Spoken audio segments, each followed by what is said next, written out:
the only proper sitting midfielder they have. He got injured in the warm-up. So they put McAniff and Dylan Watts back into the holding role, neither of whom really is actually quite suited to that. They're better. And just watching Jack Byrne, I mean, if you... The one thing that may unravel Shamrock Rovers' title hopes is if Jack Byrne ended up getting a move mid-season. I don't think that would be as much of an issue as, say, if Alan Manus got injured or if Lee Grace. I still think they're very reliant on Lee Grace at the back. He's brilliant. But when Jack Byrne gets the ball, it was funny last night. If you go tighten him, he literally just does a 180-degree turn and goes the other way, and then he just starts, plan B or whatever, and it's impossible to deal with him. But he got a standing ovation last night. There was a lovely moment as well where Info put up an image of a kid saying, "Jack Byrne, I want your jersey." At the game, and Jack Byrne retweeted saying, "Does anyone know who this kid is? He's willing to give him his jersey." So to watch that game last night, it was, it's been a week where football has not been the main talking point in Ireland, but it was very, very enjoyable. Anyone who listens to the show on a regular basis on a Saturday afternoon will know that it's unlikely we have too many production meetings in advance, and with good reason, because you end up going off on a 10-minute tangent right at the start of the show, and we struggle to get it back on track. What? I don't. What are you talking about? You just went off in Shamrock Rovers. We weren't even going to talk Shamrock Rovers just yet. We were going to talk about it later. You brought up Rovers now, to be fair, but I didn't expect you still to just ramble on for 10 minutes. Galway United, though, there's a lot. We'll get back to Galway United. We'll get back to all of that. We'll have plenty of time. So we're live on all our social channels. 53106 is the text number. Gary Breen is on the line. Kenny Cunningham is going to join us in studio a little bit later on. There's a lot going on. We had our Saturday panel earlier where we had John Green, Sarah O'Donovan and Michael Verney in studio. Some really good stuff from them on what's going on in the FAI. There's a lot going on this afternoon, it seems. Gary Doyle from the Times Ireland edition reporting that there's a board meeting today. The Independent.ie with an article written by Dan MacDonald, who's usually with us on a Saturday afternoon, and Ger Kevill saying that John Delaney's position within the FAI is subject to high-level talks across the last 24 hours and further developments are expected across the weekend. So, sources suggesting that a deal is being hammered out at the moment. We're not going to really get into idle speculation because there's been so much. We think back to a month ago, as it was, I think at this stage when we were in Gibraltar, and there was all sorts of speculation while the match was ongoing, and what ended up happening was different to what the speculation was. So it seems as though there is a board meeting right now, and we will hear more possibly before the end of the show, and certainly over the next evening or the next 24 hours. If anything happens between now and 6 o'clock, we'll obviously bring it to you straight away. It's possible. It's possible the way things are developing. 3 hours could be a long time. I wrote an article on Thursday. I have a deadline for Thursday for a Business Post article on Sunday. Oh, no. And I spoke about the meeting on Wednesday, and I was kind of thinking there's a fair chance something big will have happened by Sunday. And I thought today it'll probably be okay. It'll get over the line. So you're going to have to rewrite it this evening then? I think the deadline's gone. It was basically a review of what happened on Wednesday. Okay. But I think what happened on Wednesday was so bad for everyone watching it that it's not surprising if something does develop. But a board meeting at the FAI must be an interesting thing, judging by the way the board behaved on Wednesday. Gary Breen is on the line. Gary, I know you're watching from afar and all this. Have you any hot takes on the FAI's meeting with the Oireachtas on Wednesday? Well, listen, in terms of everything, all the developments, you wanted people to come out and offer a bit of clarity, but we got none of that, and that's the biggest surprise about it all. It's just that it's a reluctance to tell us exactly what's happening and the actual dynamic of that whole organisation in terms. And then you're listening to people like Noel Quinn, who obviously knows that type of thing through being a chairman at Sunderland as such. You listen to Brian Kerr. I'm obviously listening to you guys every week as well, and it's been so informative for me, who wouldn't really take that much notice about what's going on behind the scenes. My focus has always been on what's happening on the pitch, but you can't ignore what's happening. It's an absolute mess. Yeah, there's no doubt about that. And it seems since Wednesday, John, look, we've spoken about it non-stop for the last sort of 2-3 days, the fallout from this. But one thing that's quite interesting is that there were several unanswered questions. Well, there was lots of unanswered questions, but there were literally the ones that were 7 or 8 unanswered questions that the FAI said, we don't have the details right here, right now. The person isn't in the company. The person isn't in the job long enough. We're going to go back to Abbottstown and we'll come back to you by close of business tomorrow or over the next couple of days. We're a couple of days on and there has been no correspondence. That's the thing. So Jonathan O'Brien, who seemingly was basically escorted out of Turner's Cross last night in a flag protest, the Sinn Féin TD, a lot of the football journalists who were at the Oireachtas committee on Wednesday gave player ratings and stuff like that, and it was laden with football analogies, but it kind of worked as well because it was a game of two halves and blah blah blah. But the Sun gave Jonathan O'Brien, he was the Sun star man, which is usually reserved for obviously the man of the match, but he asked very, very simple questions, such as how many bank accounts do you have and why wasn't 100 grand listed in the monthly account? And the response to him was, I can't answer that, but I will get back to you tomorrow on that. So I was hoping to actually ask Jonathan, did you get any response as requested on the Thursday? I presume he didn't. No, certainly from our understanding of it is that there hasn't been any more correspondence to any of those questions. Certainly at close of business yesterday when everyone finished up for the weekend. Leo Varadkar got involved in the narrative yesterday, and I thought that was a little bit of... I thought that was quite significant in the sense of the story moving on, because I felt from Wednesday that this can only end in certainly one thing, and possibly many things, but certainly one thing, and because it was such a car crash. It was so bad, it was very, very embarrassing. It exposed at one level the way politics in Ireland works in terms of some of the interventions, some excellent interventions, some really comical interventions, but it really exposed the FAI when the Honorary Treasurer said there was one bank account and by all accounts there's 24, and Jonathan O'Brien, who his comments were really, his questioning while fair was laced with kind of I don't know, like a kind of a disdain really for what he was seeing. I thought he cut to the chase and he made them look very bad, and I felt sorry for the people that John Delaney left to answer questions that he could have answered, being honest. Well, that was maybe the flip, actually, when you talk about the footballing analogies that were being used, that I heard it described that maybe the FAI were 2-0 up at half-time and ended up losing 5 or 6-2 by the end of the match, was that the attitude of the committee changed after the break, that they started to treat the FAI like the FAI were treating them. So there was a lot of politeness and a lot of, as has happened at these committees, there was a lot of procedure to be followed, that actually the committee members realised, we need to go in hard here. We need to go in two-footed, or else we're not going to get anything. They didn't get a huge amount anyways, but at least they were able to show what the attitude was of the FAI going in there. Yeah, and it was 8 hours subtracting the breaks or whatever, but one journalist told me, which is quite interesting, one of the coming out of at half time, one of the TDs said to him, how do you think we're getting on? And he said, bloody awful. Right. So I think they actually did kind of want to know, because let's be honest, they're not necessarily football people, and a lot of those journalists are very emotionally involved in this case because they've dealt with the FAI and know what the FAI is like, and they wanted them to at least be asked some questions. And the first half was really a shit show. It was quite embarrassing what happened. The second half, it wasn't as if they asked really highbrow, difficult questions, such as how many bank accounts do you have, and why wasn't 100 grand on the monthly, and why is this 100 grand? Why is there so much mystery about it? I don't buy the stuff about legal advice. It can't be that complex. Why was it? Look, I think I'm buying this stuff. There's obviously legal advice sought. There's a Grant Thornton review going, and they chose to go with the legal advice, not to answer questions. But we do have the remarkable situation where the president has been asked to explain the €100,000 loan. He's saying we can't, when sitting beside him is the former CEO who can provide some clarity, but they don't do that.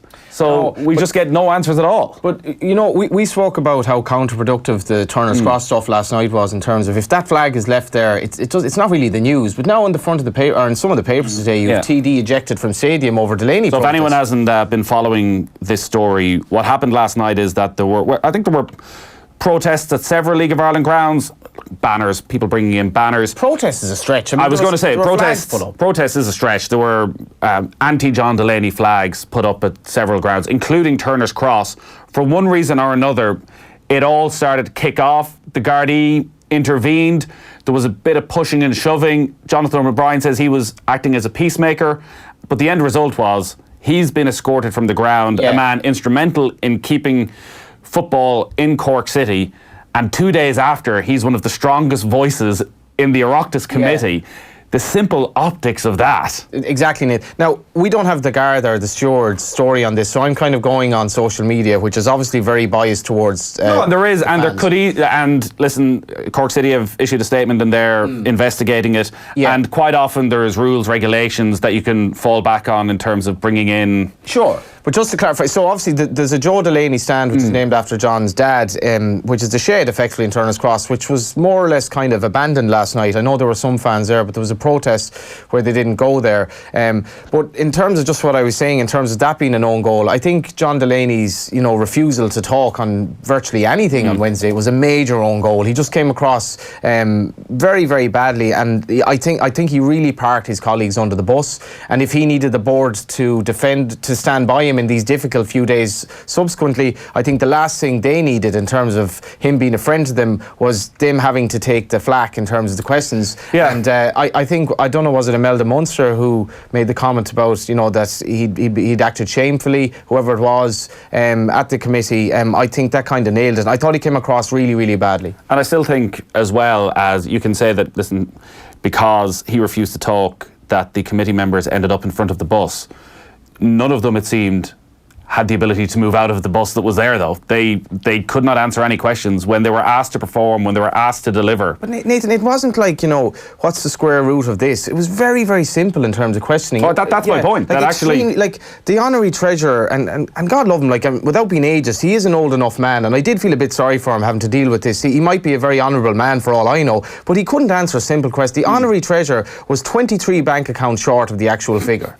I mean, it's farcical. Just have a think about that. It is I mean, Gary, how many bank accounts do you have? I think really we should ask the freelance journalist in the room how many bank accounts he has. How many betting accounts he has might be the bigger question. Watch me squirm but no, it was just I think anyone who watched that and saw some of the clips, particularly the Jonathan O'Brien 2-minute montage, they almost didn't need to watch anything else, because that was an illustration of the absolute car crash that this was for everyone involved. And it just shows how dysfunctional the organisation is, that the board was so fractured that they couldn't even remember who signed off in a press release. So what we're hearing is that there's a board meeting happening at the moment. When we get any sort of white smoke at all, we'll bring it to you as soon as possible. An update on the rugby. Connacht lead Cardiff 7-0. About 20 minutes gone down at the sports ground. Quillen Blade, the scrum half, with the try. Jack Carty kicked the conversion. That's a huge game, Connacht's biggest game of the season, as they look to reach the playoffs and a Champions Cup spot. And at the RDS, it is Leinster 5, Glasgow 13. Ross Byrne got an early yellow card. Dave Carney try either side of a Hastings penalty. Johnson with the Glasgow try will be back to Aisling O'Reilly at half-time. Our coverage around Leinster Glasgow today is brought to you by Leia Healthcare, official health and well-being partner to Leinster Rugby. Let's go around the grounds in the Premier League. First at Turf Moor, big game between Burnley and Cardiff. Adam Drury.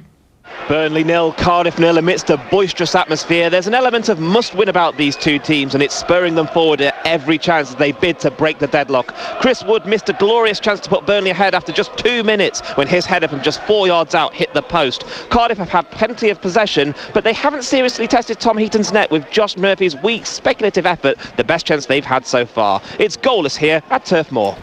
All right, so no goals there. Let's go to St Mary's next. Southampton against Wolves. Alan Lewis.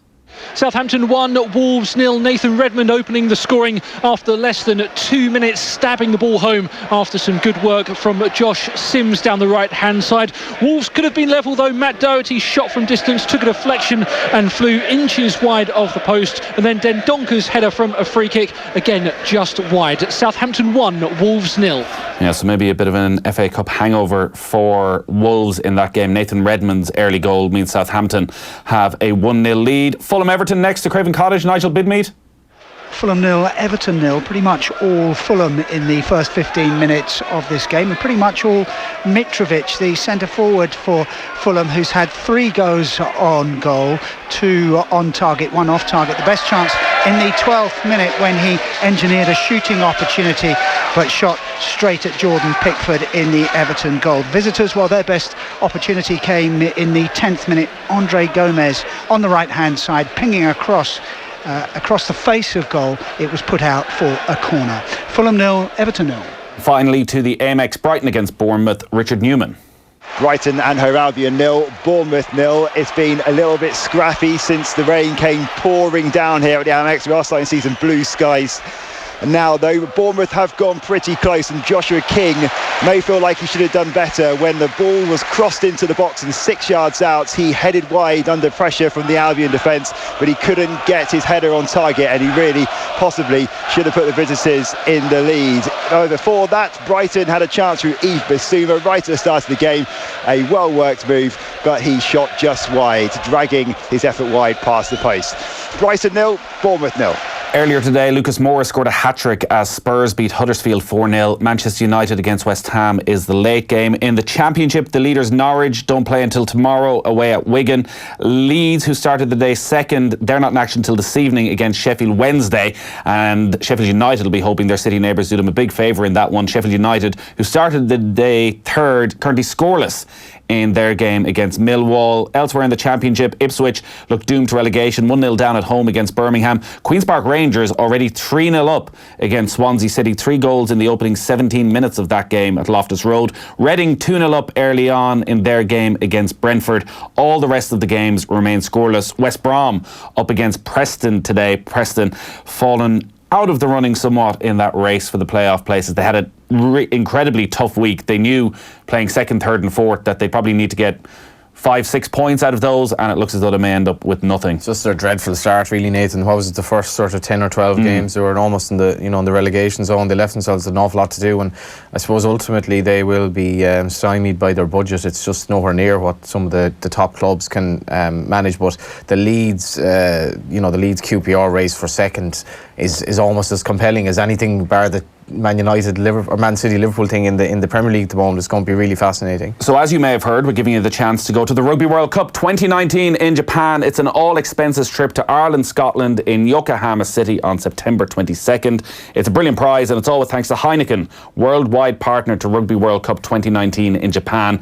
We gave away the first green ticket at our roadshow in the Olympia last month. We gave 3 more away on Thursday night, and we're going to give away 3 more this afternoon. In all, we will have 100 green ticket holders who'll join us at a special event in Dublin. It'll run all the way to May 9th, after which one lucky winner will be jetting their way to Japan. We're feeling generous this afternoon, so we are going to pick 3 winners, and we'll get in touch with you at the end of the show. For your chance to win, just tell us this mystery voice, the longest mystery voice in the history of the long-running mystery voice competition. Just tell us who this Harry Potter fan rugby mystery voice is, who's adamant that Hogwarts existed before J.K. Rowling wrote the books.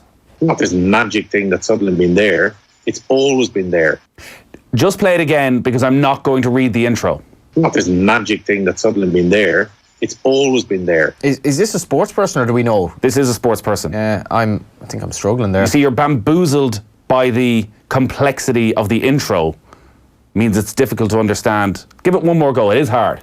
Not this magic thing that's suddenly been there. It's always been there. Oh, yeah. It's a rugby voice. Yeah. To enter, just text your name and answer to 53106. Entrance must be over 18. Like, I know Remember to drink responsibly. Visit drinkaware.ie. A lot of people are like, yeah, I know who that is, but and I'm in that moment anyway where I need 10 or 20 minutes to think about this. So well, you take 10 or 20 minutes. I'm just not going to talk for the next 20 minutes. All right, that's okay. So the only goals in the Premier League see Southampton 1-0 up against Wolves. Really, it was all about the Champions League this week, though. Gary, what was it that stood out for you? I know we spoke about Manchester City and Tottenham already. Manchester United's performance against Barcelona, could they have done much more? Well, yeah, certainly they could have done more. I take your point. It's against a brilliant team like Barcelona. Are they a brilliant team? Like, that's the one thing I do wonder. Obviously, Barcelona traditionally have been possibly the greatest club side we've ever seen. But if you took Lionel Messi out of that team, right now they're nowhere near where they were. I know. Listen, I'm speaking in the greatest of all time, but away from Messi, they're nowhere near where they were 6-7 years ago. But then counter that by saying Manchester United are nowhere near where they are. This is a team that had no shot on target for the first time at home in I don't know, 14 years, something like that. And you're looking at them, and there was still, I take your point, they don't have the players like Iniesta, Xavi, those type of guys, but there's still a massive gulfing class between both teams. And that's the problem that Solskjaer has, trying to get them amongst Europe's elite, try and get them amongst the elite in the Premier League as well. So it's not going to be easy, but I don't know, they just were so dominant in that early possession. It seemed as if United gave them too much respect. I agree with what you say, maybe playing the name Barcelona as opposed to the 11 people who have the shirts on. But there's no doubt they got it all to do. They have it all to do, but I do think, and Solskjaer referenced it after the game, I think the PSG, experience will definitely stand to them. I mean, whatever chance they have in Camp Nou, it looked completely hopeless. Nobody gave them a chance in Paris. And I suppose, Gary, the only thing is that this Barca defence is it's definitely something that they can target. I mean, and there won't be any expectation. Barca will, all their fans will just expect a bit of a, get the job done, win 3 or 4-0. It may not be as simple as that. I could definitely see them nick a goal. If they score the first goal, it's all changed, because Barca won't be going through on away goals, and I could definitely see Man United scoring twice over there. They can play a lot better. You look at that defence, you're right, but we've said it so often with the likes of Mascherano playing centre-half for Barcelona, saying, listen, we must be able to get at him. The problem is you don't see enough of the ball. Yeah. The only thing I will say, and I agree with what you're saying there, Johnny, is the fact that Man United are not about a possession-based team now. They're quite comfortable not having the ball. They're a counter-attacking team with that pace, and you're right. The likes of Rashford running in behind, the Martial even. You can see United scoring over there. It's just whether or not they can keep Barcelona out. And with the defence that they've got, I don't believe they can. Are his post-match interviews starting to wear a bit thin already? Again, talking about 99, let's invoke the spirit of the new camp in 99. That comeback, if those players can just think like that, anything is possible. Stop going on about it. Yeah, well, he has the job now, so things have changed, and it's a totally different narrative. I think, to be fair to Man United, the Champions League's asked an awful lot. They kind of really want to finish top 4. The rest is an aside. They're 50-1 now to win the Champions League. So the pressure isn't on them in that regard. But I think I was talking to Ger about this during the week. What happens with Pogba during the summer will be very, very interesting. Yeah, we were talking about that a little bit earlier, and maybe suddenly if he has an extra 100 million, 130 million. You do look at that rebuilding job that he's going to have to do this summer, and if Ander Herrera is going to Paris Saint-Germain, Nemanja Matic, has he got it at the very highest level right now? What happens with Pogba? Fred hasn't delivered so far. Do they need 2 new centre-backs? Does he stick with Martial? You could be looking at a spend of 250, 300 million this summer. Listen, I genuinely believe that you can get a couple of players who elevate everyone around them and can problem solve straight away. I don't see it as a case that they need 2 out-and-out top-class centre-halves. I think they need 1, and then they can just build from there. Look at the impact that Van Dijk has had in the other centre-halves around him at Liverpool. So you called Van Dijk, Gary. Let's not forget, you called Van Dijk before everybody else. You said they were dead right to wait for him. Who's the guy for Man United? Who's the centre-half you've seen this season they should be going after? Alderweireld, activate that £25 million release clause. That is an unbelievable buy for that money. This is a guy who knows the Premier League inside out, has had the experience with Atletico Madrid and Ajax. He's the guy that they should be targeting. I'd be very surprised if they don't do that deal. But I agree with Johnny there. I think United have to make sure that they take advantage of the fact that Chelsea and Arsenal, after this weekend results, will prioritise the Europa League as their avenue back into Champions League football. I think if Chelsea lose to Liverpool now, United have to be ready to make that count. Tottenham will get 3rd, but United have slipped up recently and have just allowed Chelsea and Arsenal to get back in there. But I still believe both those managers, Sarri, Emery, will target the Europa League as opposed to top 4. Let's quickly go to St Mary's, Southampton against Wolves. Alan Lewis.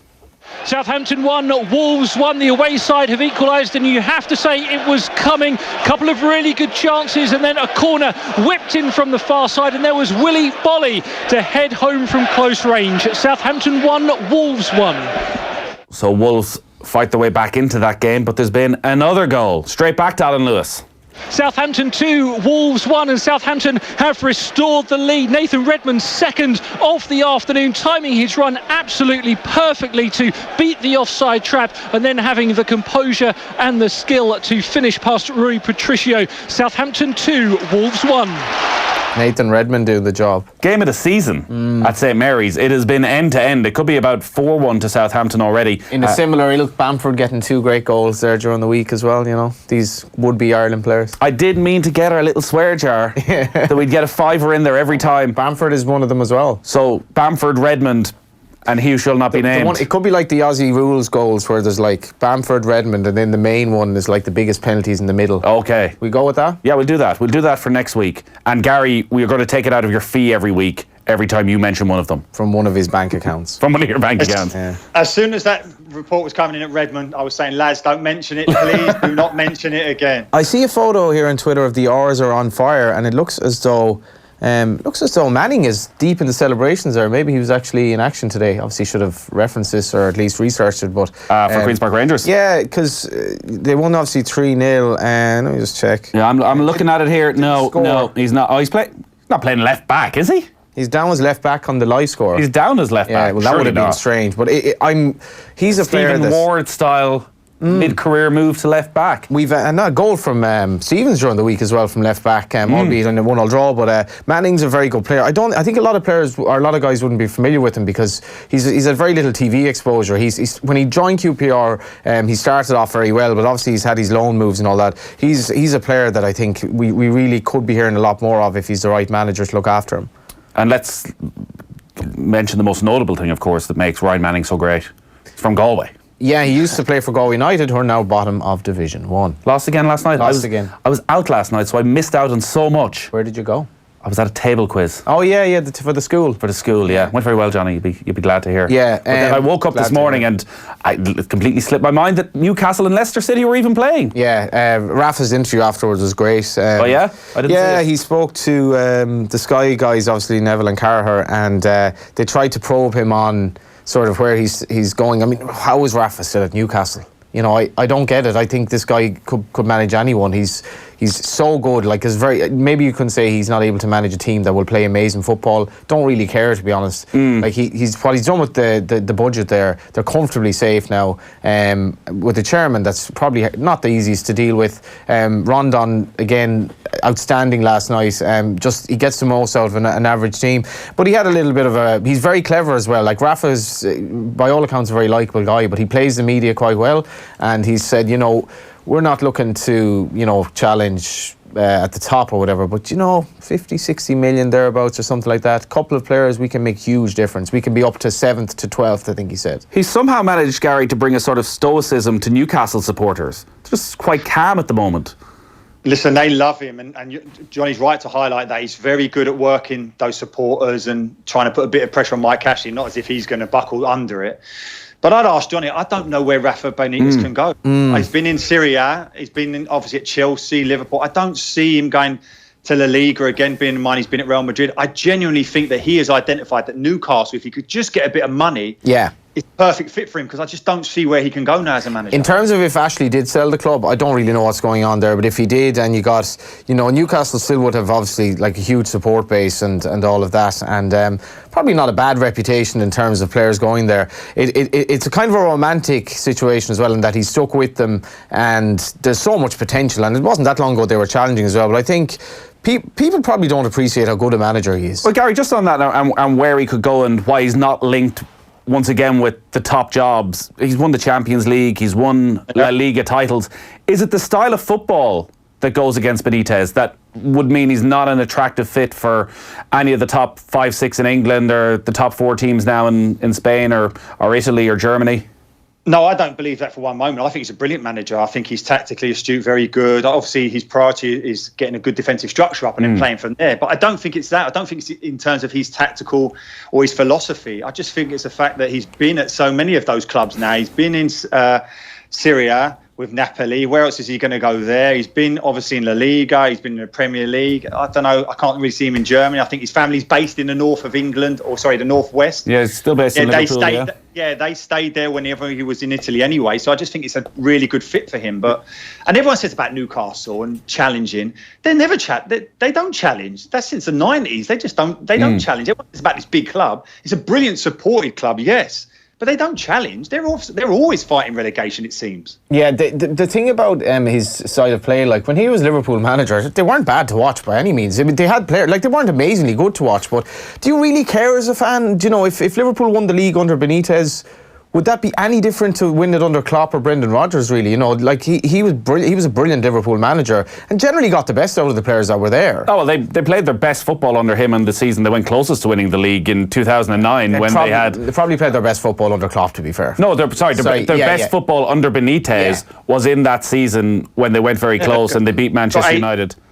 They got 86 points that season, didn't they? And you think of that midfield as well, Alonso, Mascherano. That's a brilliant team, it really was. Yeah, and I think he probably appreciated Gerrard in terms of the best position as well. And Gerrard that season, when he was off Torres, was, played maybe the best football of his life. But I don't know, it'd be nice if he got some money there, because I'd like to see, Gary probably makes a fair point. It's not as if they've traditionally been a huge club, but they've massive support base and they're playing in a league that is obviously there's huge money in it, and if somebody could go in and back him, they could easily be top 6 within a couple of seasons. Well, top 6 means moving one of those 6 out of it, though, and that's the difficulty. And just on that, there was I'm trying to think who wrote it last week. There was a good article about the Premier League and what's the bloody point of it for 13 so many teams? clubs, that you're either just trying to survive or be best of the rest. What is the point of striving for 7th or 8th when you have no chance of finishing inside the top 6? You have no chance now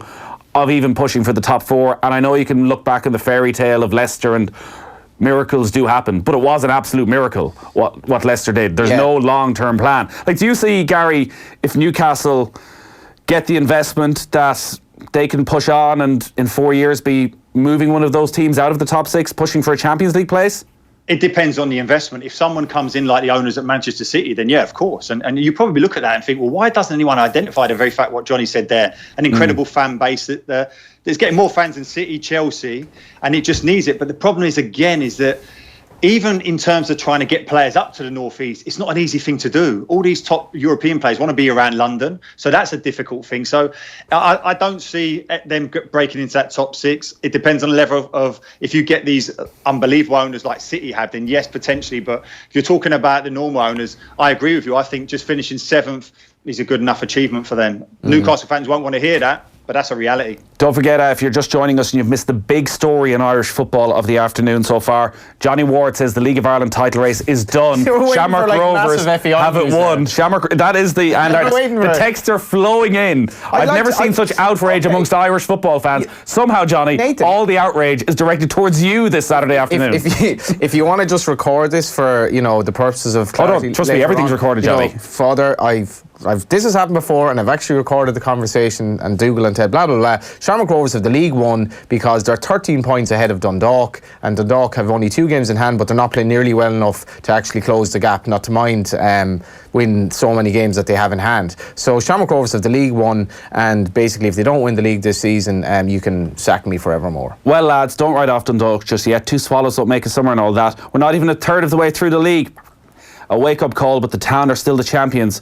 Paul and Brendan driving home from Sligo. Have you watched Rovers this season? I have several times. What feature of their games is Alan Manus has nothing to do. That is true. He has absolutely he had nothing to do last night, and that was a factor against Cork City. Cork City had no chances in the game. They got a fluke of a goal basically. They had really no chance in the game. And this is the strange thing about Rovers. I spoke to Gary O'Neill during the week for UCD. He said Rovers were miles better than Dundalk in terms of the 2 games that they played against them, and he said that you just couldn't get the ball off them. They've about 6 players who are number 10s who are very, very technically confident, and then you've the likes of Kavanagh, you've the likes of Lee Grace, who's exceptionally good on the ball, and these are defenders when Kavanagh's back there. Then you've Trevor Clark, you've Joey O'Brien, who's ex-Premier League on the right. These are all really technically competent players. So when you're coming up against a League of Ireland team who's just not quite at that level, you just don't really get the ball off them. So that means that Alan Manus, as good as the keeper he is, he could basically turn his back on the game for most of the season. Let's go to Turf Moor. Goal between Burnley and Cardiff. Adam Drury. Burnley 1, Cardiff 0, and Chris Wood has put the Clarets ahead with a brilliant header from a corner. It was Dwight McNeil who whipped it into the 6-yard box. Chris Wood was unopposed, and his free header found the back of the net, giving the Clarets a vital lead. It's Burnley 1, Cardiff 0. Yeah, so Chris Wood with his 9th Premier League goal of the season. A big goal there for Burnley, and a goal as well between Brighton and Bournemouth. Richard Newman. Brighton and Hove Albion 0, Bournemouth 1 against the run of play, and it was poor defending from Brighton. Bournemouth were just allowed to saunter into the Brighton box.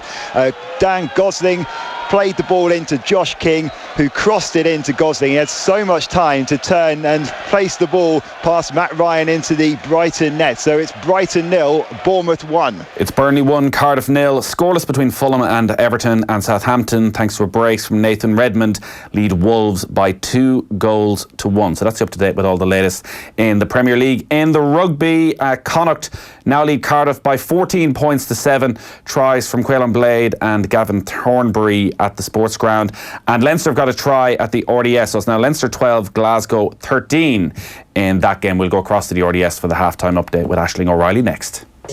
Football on Off the Ball. Brought to you by Boyle Sports. Now with same-day withdrawals to your Visa debit card. Taking Stock with Vincent Wall. Each week, Taking Stock takes a wider view of the world of business and finance. This week, the economic reality of immigration, both past and present. While all eyes are on Brexit, what about the looming crisis posed by Italy for the European Union? And we assess the rising influence of China on the global stage. Taking Stock with Vincent Wall. Download the podcast now or tune in Sunday morning at 10. Brought to you by PwC. On News Talk. Have a great afternoon with Harvey Norman, the #1 in Ireland for home and kitchen appliances. Go, Harvey, go! The sounds of laughter, the words of a friend, your favorite song. Sounds mean so much to us, and our world grows smaller if we suffer from hearing loss. At Hidden Hearing, you can trust our expert audiologists to help, with a no-quibble 90-day money-back guarantee to ensure peace of mind. Visit www.hiddenhearing.ie or call 1850 21 44 88. Hidden Hearing. Life is worth hearing. This summer at Aer Lingus, say hello to Minneapolis-St. Paul, our new North American destination, direct from Dublin Airport. Discover all that vibrant Minneapolis has to offer. Visit Minnehaha Park on the banks of the Mississippi, Paisley Park, home of music legend Prince, or the Mall of America, a shopper's paradise. Flights start July 1st, 2019, from €329 each way as part of a return trip. Smart books a North American adventure. Smart flies Aer Lingus. Book now at airlingus.com. Offer subject to conditions and availability. Hey, Alexia, where can I take the kids during the Easter holidays? Tato Park, Ireland's most exhilarating day out, is now open. Ooh, what can we do there? With over 100 attractions, Tato Park offers a huge variety of things to see and do for all ages, including the Rotator. Ooh, what's that? The Rotator is a giant pendulum that swings you 31 metres high and dangles you upside down. Oh dear. I'm sorry. Oh no! Flashbacks! Not again! Alexia, are you okay? Tato Park is now open every day. Terms and conditions apply. See tatopark.ie. Weave your way along the wild Atlantic Way and feel the freedom of just being there. Whether you're captured by the unique beauty of Loop Head, the experience of savouring fresh local food from the Burren, or trying something new. Let go and embrace the wild Atlantic way of life. Plan your holiday now on the Wild Atlantic Way. Every year, Focus Ireland helps over 15,500 people who are homeless or at risk.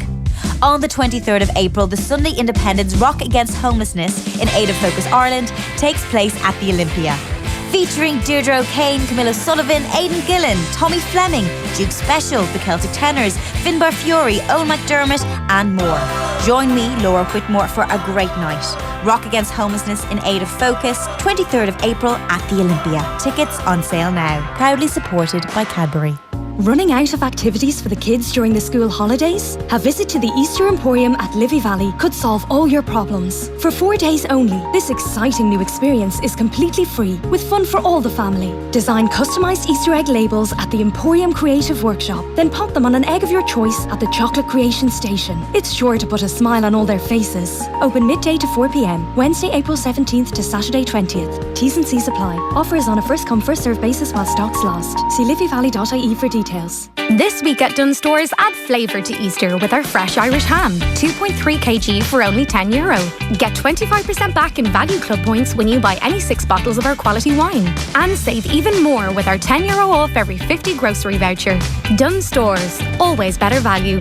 See online for terms and conditions. Minimum spend required. Please drink responsibly.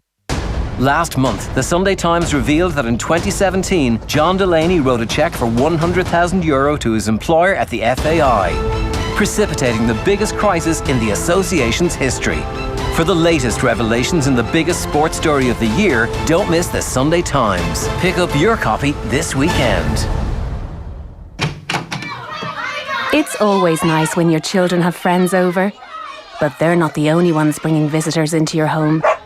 Unknowingly, your dog or cat can pick up ticks and fleas when outside and carry them back into your home.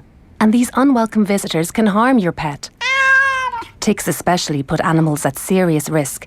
So ask your vet about longer-lasting protection against ticks and fleas, because not all visitors are welcome.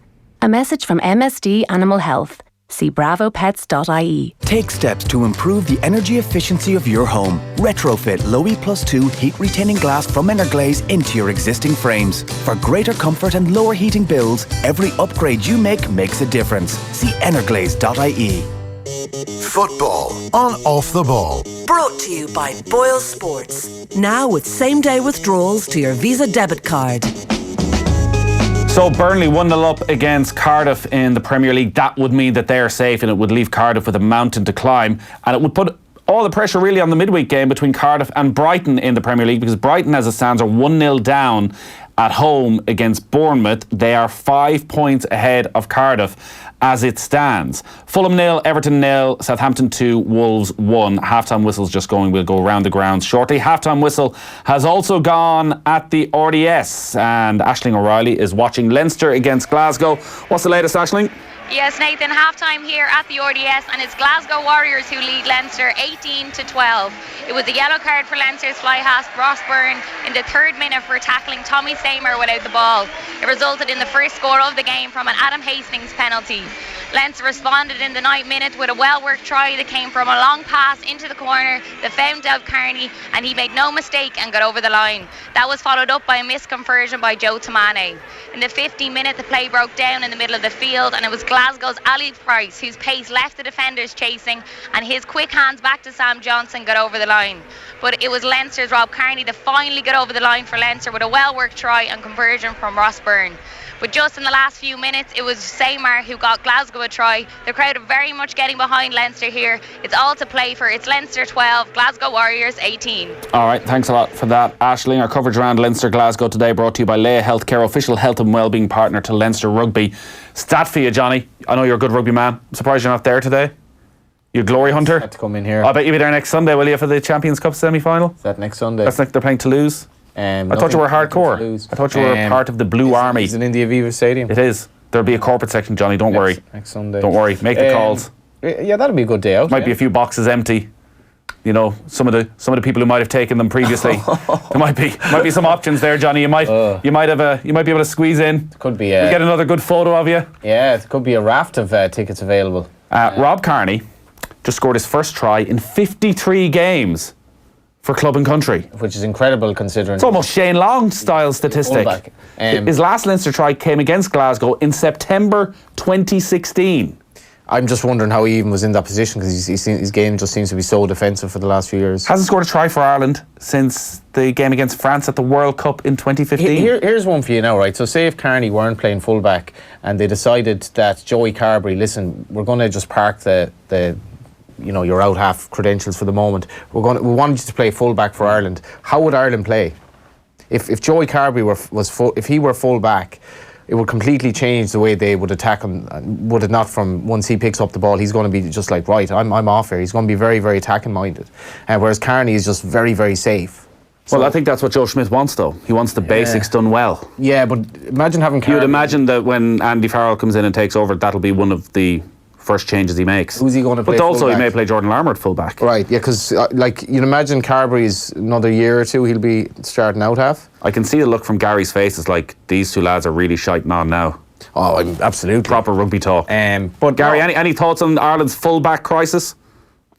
No, I'm not educated enough on that. Well, neither are we, but here we're still talking about it, aren't we? That's an amazing stat as a fullback. He hasn't scored a try, and whenever I've seen him play, and that's just gone under the radar for me. He's always looked such a good player for Ireland. Let's get the half times then very quickly in the Premier League. Burnley, Cardiff, Adam Drury. Burnley hold a 1-0 lead over a Cardiff side who've been under immense pressure throughout this half. Chris Wood broke the deadlock in the 31st minute when he ran in unopposed to head home a Dwight McNeil corner. The Bluebirds have their defence and keeper Neil Everidge to thank for the deficit only being 1. Burnley have wasted plenty of chances. However, Wood's goal means they're 45 minutes away from virtually guaranteeing their safety and pushing Cardiff closer to the brink. Half-time at Turf Moor, it's Burnley 1, Cardiff 0. Next up to Craven Cottage, Fulham, Everton, Nigel Bidmead. Half-time, Brighton and Hove Albion 0, Bournemouth 1. A few boos at the half-time whistle from some Albion fans. Dan Gosling with the goal for the visitors. He had so much time to pick his spot after he was picked out in the middle of the penalty box by Josh King. Albion had a fairly decent spell before that. Florian Andone went close. When on the stretch, he was unable to connect with a dangerous ball from Davy Proper. But you can sense a bit of the nerves at the Amex. Albion hovering not far above the relegation zone. They've been slow in their attacking build-up. They really don't look confident. And at the break, it's Brighton 0, Bournemouth 1. Sorry, that obviously was the Amex for Brighton against Bournemouth. We will go to Craven Cottage. Fulham against Everton. Nigel Bidmead. Fulham 0, Everton 0. Compare and contrast the two centre-forwards in this game. Fulham's Alexander Mitrovic has been outstanding. He's had 6 efforts, 1 a header expertly tipped over by the Everton goalkeeper Jordan Pickford, and he's also hit the bar with a shot from the right. At the other end, Dominic Calvert-Lewin has hardly touched the ball, let alone troubled the goalkeeper. Fulham 0, Everton 0. And finally to St Mary's, Southampton against Wolves. Alan Lewis. Southampton 2, Wolves 1. A good 45 minutes for Southampton. Nathan Redmond opened the scoring for the home side after just 94 seconds. Doherty and Dendoncker went close for Wolves before Willy Bolly's headed equaliser. But Southampton were back in front less than 2 minutes later. Redmond with a perfectly timed run to slot home his second of the afternoon. A win for Southampton would surely be enough to ensure their Premier League survival. They have the advantage at the break. Southampton 2, Wolves 1.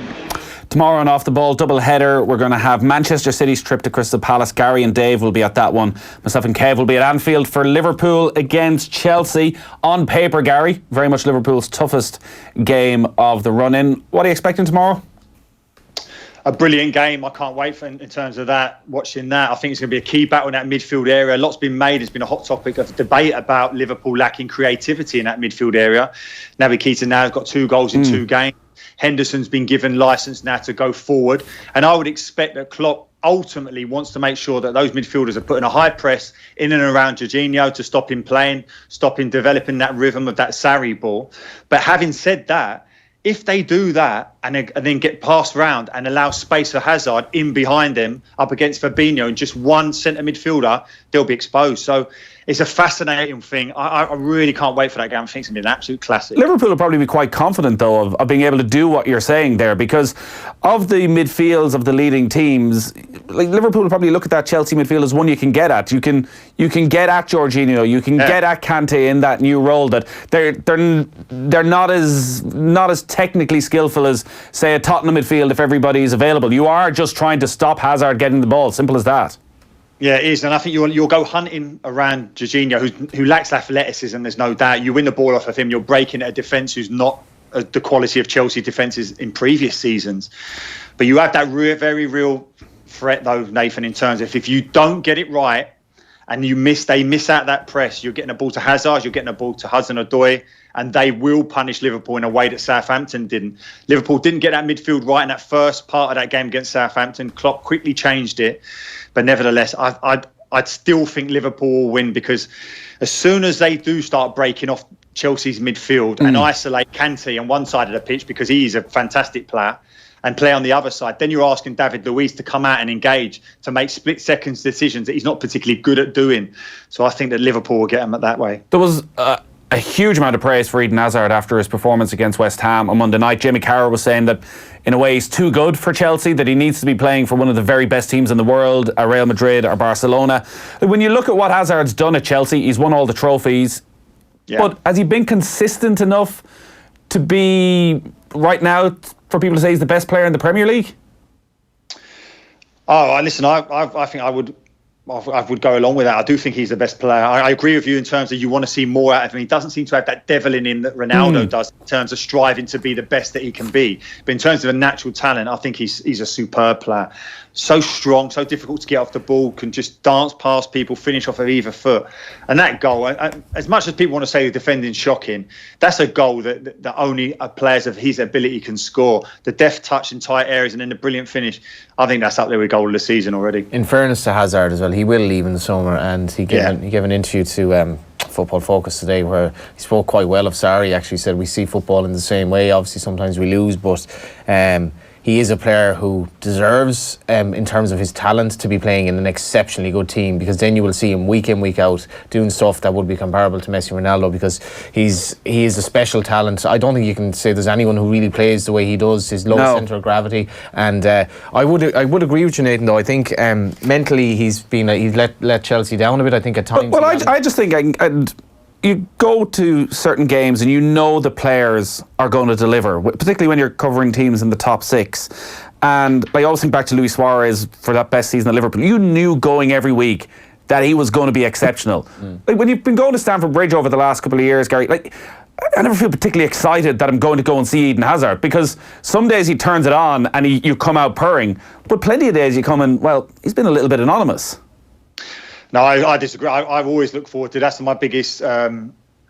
What I love when I get allocated a Chelsea game, it's going to see him play football. Right. I think it's a sensational football. But I agree with you. At times he just allows the game to just pass him by a little bit. But look at his stats already: 16 goals, 12 assists. That's a Premier League high. That's his best return in the Premier League since he's been over here.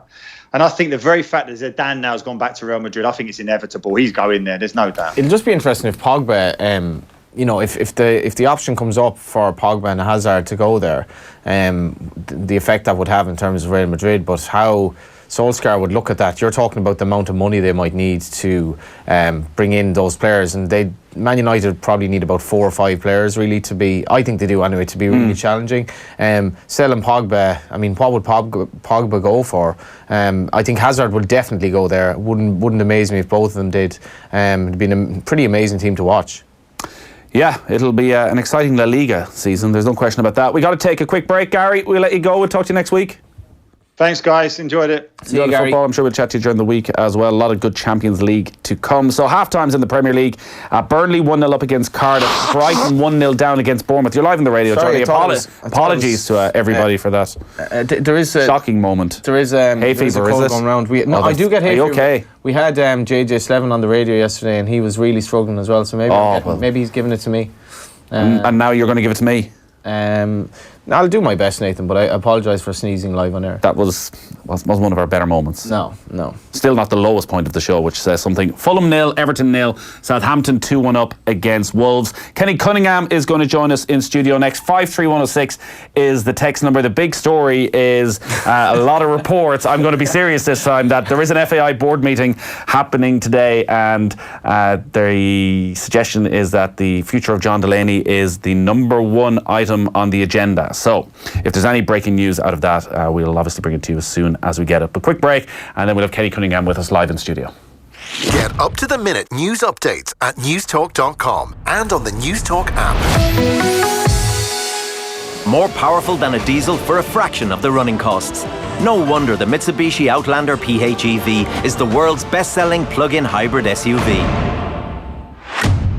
This Irish success story is brought to you by Guaranteed Irish. Did you know that Mincon in Shannon created the drill used to rescue 33 Chilean miners trapped underground for 69 days in 2010? Global innovators Mincon, the driller's choice, also supports 106 jobs in the Midwest. Guaranteed Irish helps you support companies that are altogether better choices for our communities. So, look out for it. GuaranteedIrish.ie. Altogether better. At Centra, we have great offers in store, like Centra Fresh Irish Extra Lean Mince 2x3 30g, half price now €3. Cadbury Milk Tray 530g, half price now €9.75. And Oyster Bay Sauvignon Blanc was $14.99, now just €10. Centra, live every day. Enjoy cost sensibly. When I was 4, I was taken into state care to keep me safe. By the time I was 13, I'd lived in 7 different foster homes. Now I'm 18. And I'm one of the unlucky ones. I have no idea where I'm going to live. For many young people leaving state care with no family to turn to, homelessness is a real and immediate risk. But with your help, Focus Ireland can offer them a home and a brighter future. Please go to focusireland.ie and donate whatever you can today. Thank you. Please say your destination. Brandon House Hotel, New Ross, County Wexford. Ooh, great choice. In Ireland's ancient East, 4-star luxury, perfect for families, with leisure centre, Solace Cree Spa, places of interest nearby, Dunbrody Famine Ship, JFK Arboretum. Turn left for fabulous beaches, right for Hook Lighthouse. Brandon House Hotel, your perfect destination. For summer offers, visit brandonhousehotel.ie. And it all comes down to this. The winning parts of the Dubai Duty Free Irish Open. Come experience all the excitement of this year's Dubai Duty-Free Irish Open at the spectacular Lahinch Golf Course from the 3rd to the 7th of July. Watch the drama unfold as Larry, Fleetwood and Harrington take to this dramatic and challenging links course. Experience more with a fantastic festival of golf, live music and delicious food and drink. DubaiDutyFreeIrishOpen.com. Whether you're extending, building or replacing your windows and doors, choosing the right company is vital. Since 1985, Senator Windows have been designing and crafting bespoke windows and doors at our state-of-the-art manufacturing facility in Wexford Town. Your local Senator window dealer has the experience and expertise to help you select the ideal Senator products in your choice of colours and styles. Find your nearest Senator Windows dealer at senatorwindows.ie.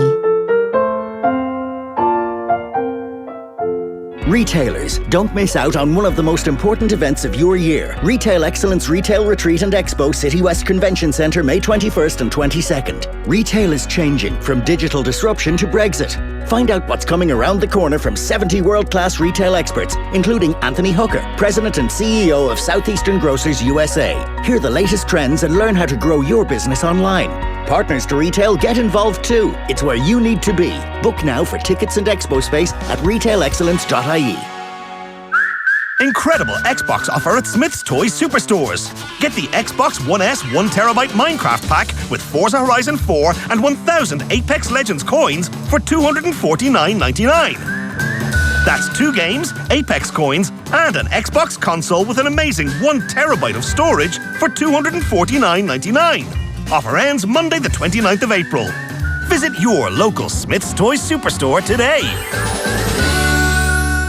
Looking for great prices on technology? Well, at Harvey Norman, we've got everything from laptops to cameras, tablets to smartwatches, printers to smartphones, and much more, reduced in store and online. Like the stylish, lightweight Samsung Galaxy Watch Active with fitness and wellness tracking and Bluetooth connectivity. Now only €259. And get what you really want today with Tech Credit, flexible payment options. Harvey Norman, your technology specialists.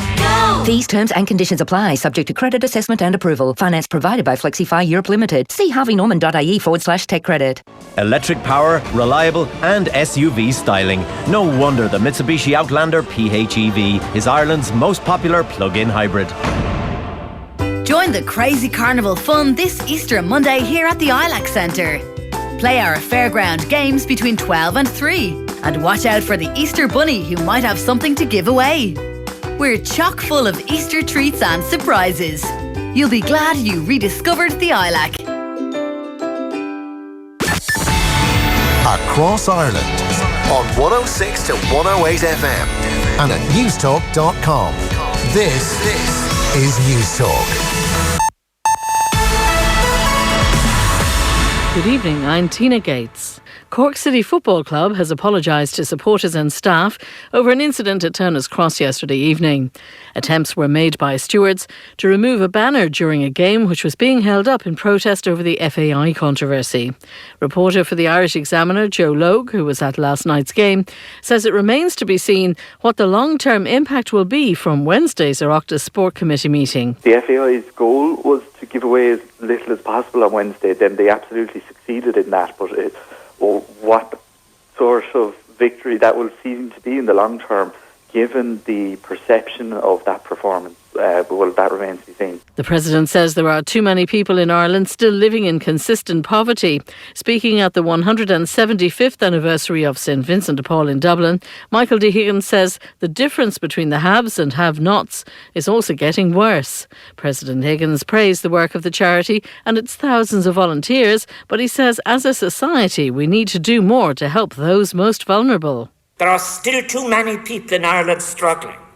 Too many people living in consistent poverty. Too many.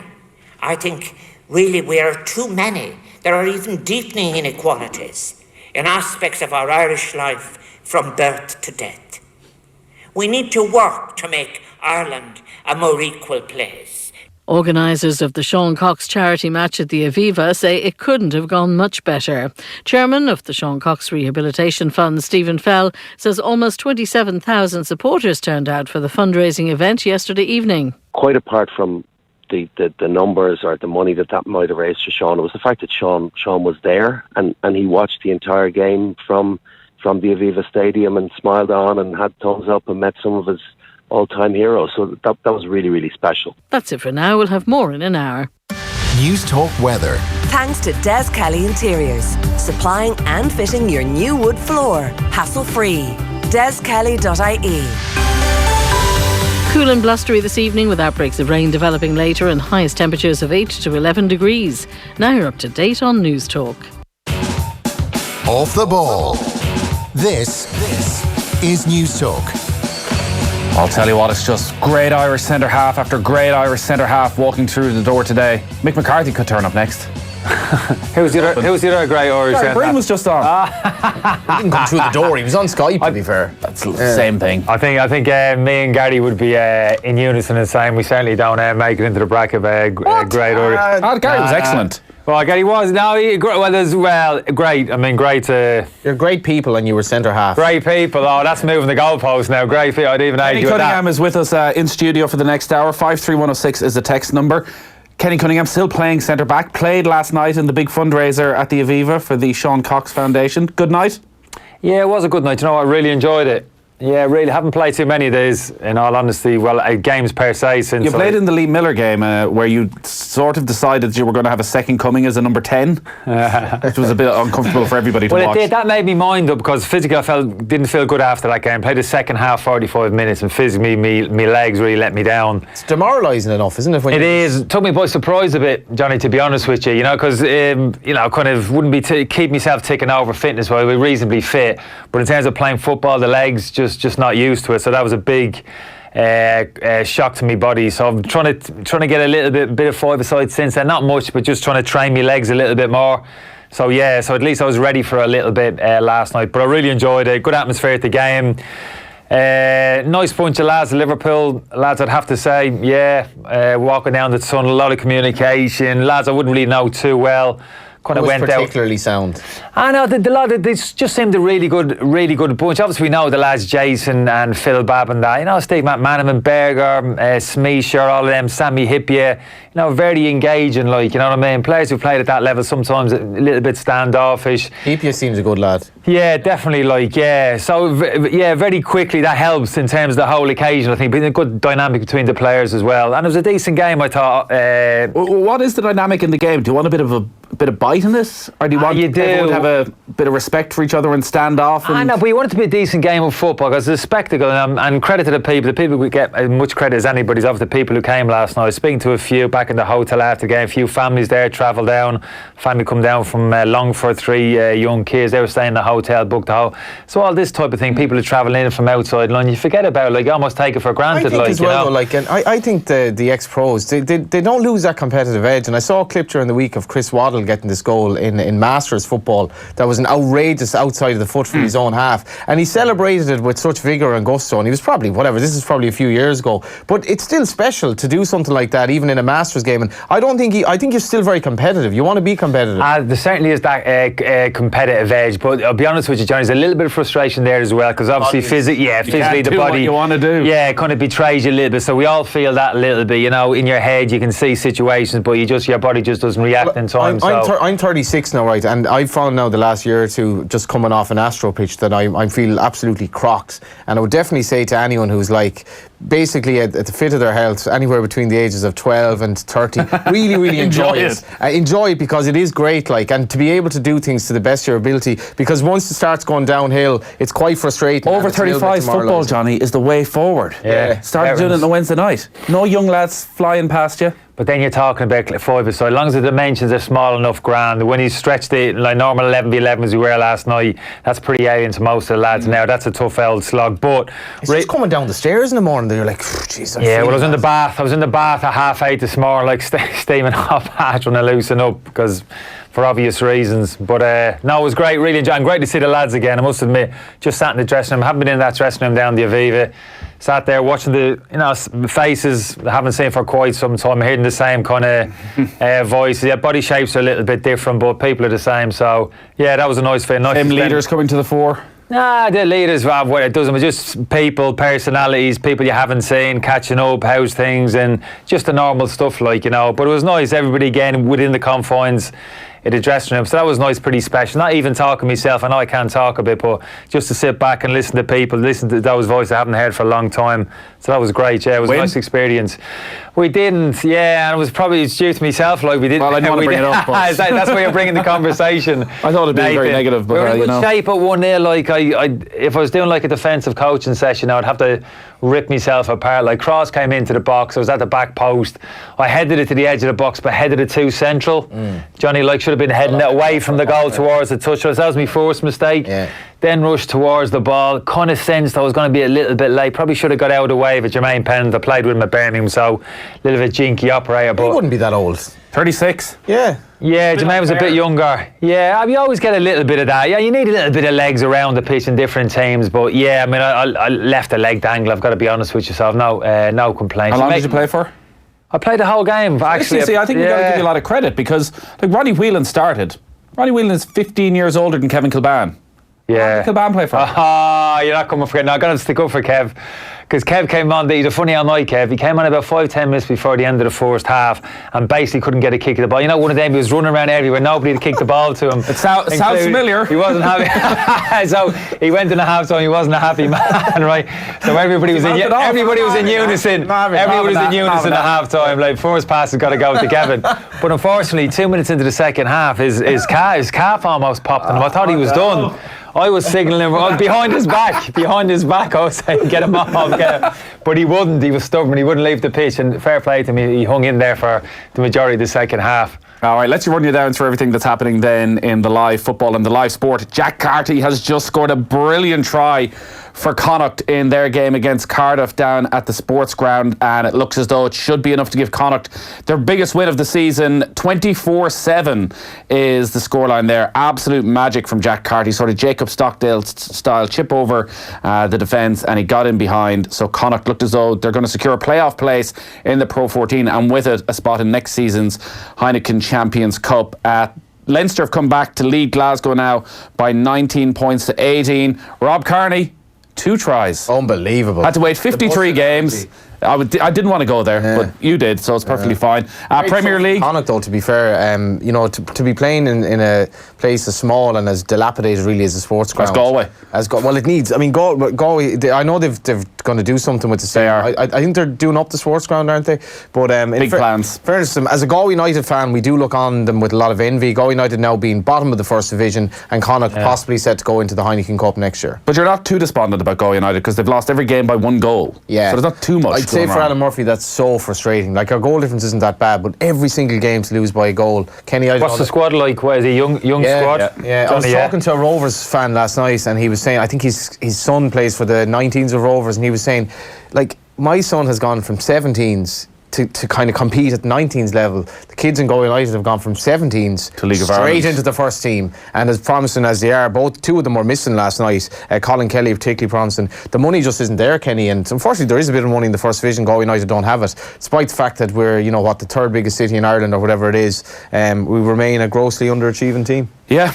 Premier League, Craven Cottage has been a goal. Fulham, Everton, Nigel Bidmead.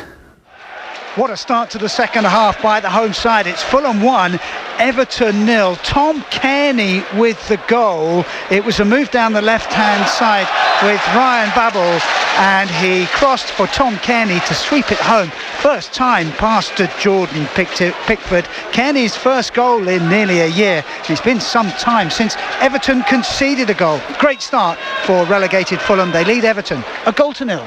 Yeah, very Everton style performance, it seems. They were brilliant last week. We were at the game at Goodison Park for the victory against Arsenal, and it was as good a performance as I've seen from Everton in a couple of years. And then you go to Craven Cottage against the Fulham team who can't keep a clean sheet and find yourself 1-0 down. Oh, that'd be hugely frustrating. Certainly if they don't take any points from that game. They're in good vein of form, finishing the season strongly, which is what Silva will want. And yeah, Fulham, you know, as good as down. They've done okay. I've been to a couple of the Fulham games the last month or so. They've been doing okay. They've been doing all right, you know what I mean, in terms of... What, they've tightened it up a bit? No, they've got defensive frailties there, and it's difficult. Individually, you'd argue maybe just not good enough individually, the defenders, so it's very difficult to find a right fix for that, do you know what I mean, in terms of change of formation, whatever you do, you know, those defensive deficiencies if the defenders aren't there. Good enough, yeah, I no matter think what so. Tactical if change you haven't got individual defenders across the defensive line, particularly those two central areas aren't good enough. I don't think it really... People talk about going to a back three, you can get a blanket 5 in front, whatever, you can get a certain amount of protection around them, but ultimately they're always going to leak goals. They're going to make those bad decisions, those poor decisions. Individual layers are invariably, they're always going to bubble to the surface. Could they be one of them teams, Fulham, that will go down and just could actually stay down for some time because they have a small enough stadium? No. Or will it be... Yeah, because you'd imagine they lose an awful lot of players. So basically, like the players they have. Well, it's a weird one because like they spent a load of money, but none of their players have done enough to really justify moves away aside from Mitrovic. Yeah, Yeah, you're right. Recruitment was key for them in the summer. I thought they actually tried to purchase in the right areas of the pitch. I looked at them last year, very good in central midfield. They had played a trio with Kearney, Jorgensen and MacDonald last year, but looking at them I thought they need to get more legs into that midfield, more energy, box to box, more dynamism in that they would have got run over. So I think they recognised that and they tried to get that type of person in. Seri came in and Guisa for sizable amounts of money, but just haven't hit the ground running, haven't really settled and provided the type of performance they needed. So yeah, you're meant to make a huge amount of money, 100 million, but you know what, they get a decent amount of that back. You'll get decent money for Anguissa, Seri. Mitrovic, they're talking 30 million. I tell you, I'd snap your hand off 30 million. I mean, I like Mitrovic, don't get me wrong, but if West Ham are thinking he's going to come into a West Ham typical West Ham. I can tell you exactly what's going to happen. They're going to spend 30 million. He's going to score 10 goals before Christmas. And then he'll get linked with a bigger team in January. And he won't get the move. Mitrovic. And he'll just throw the toys out of the pram and score 2 more goals for the rest of the season. Mentality, like. Yeah, but I'm being very stereotypical here. Yeah. I think he's a little bit overrated, though. I've got to be honest with you. I look at him sometimes and his mobility is really restricted. That's it really is. Yeah, he's a bit of a plodder. Yeah, and even in terms of press, a lot of teams like to put that high press, whatever type of press it is. Your lone striker has to start it. He's got to be quick, dynamic. He's got to start it off. This lad struggles. He's kind of a passenger when you haven't got possession of the football. So I know he's caught the eye, particularly first half this season at Fulham. But for me, I wouldn't be sure. That's a big outlay for me for a player. We're kind of a question mark against them at the highest level. Let's go to the Amex Stadium. Brighton against Bournemouth. Interesting afternoon for Chris Hughton's side. Richard Newman. Brighton have Albion 0, Bournemouth 2, and it's a brilliant goal from Ryan Fraser. A counter-attack from Bournemouth. Callum Wilson played it off to Fraser, who from outside the box saw Matt Ryan off his line and curled the ball into the top corner. Brilliant goal on the attack from Bournemouth, and it's Brighton 0, Bournemouth 2. So Dan Gosling and Ryan Fraser with the goals for Bournemouth there. Ryan Fraser been linked with a move to Arsenal potentially during the summer. Is he at that level? Yeah, he's fast approaching there. I don't think they're under massive pressure. I think 1 or 2 would maybe go ahead of him. I actually thought it would have been good business for Bournemouth in the win. You're talking about West Ham there, and Arnautovic was possibly linked with going to China. There was talk West Ham were going to put big money on the table for Callum Wilson. He was actually linked with Chelsea. There was 50 million was being spoken about, and it was interesting that kind of under the radar, Solanke came in. He went out and spent money on Solanke, and reading between the lines there, you thought Solanke in, Wilson out for big money, and I think that would have been good business. It didn't happen. Wilson got injured, so the transfer never got through. So for me, I've always looked at that Bournemouth squad in terms of building, progressing, getting better. Fraser I'll be keeping. Brooks, very good player as well, different type of player. But the one for me they have to keep actually isn't Callum Wilson. If I was getting anybody out the door for good money, for me it'd be Wilson in terms of profile now, age, etc. But Josh King, I don't know if you've seen a lot of him play. Josh King for me is the best centre forward to have the football club. He's the more rounded player. Wilson very good working off the shoulder, pacing behind, and a good finisher obviously.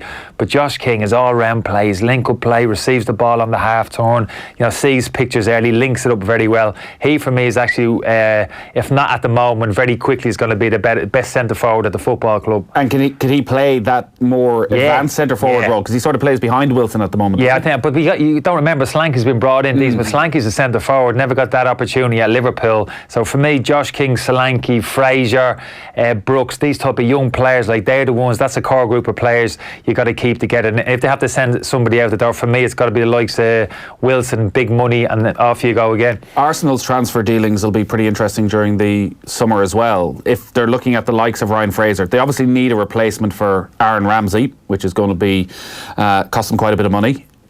Do they need an entire back four as well?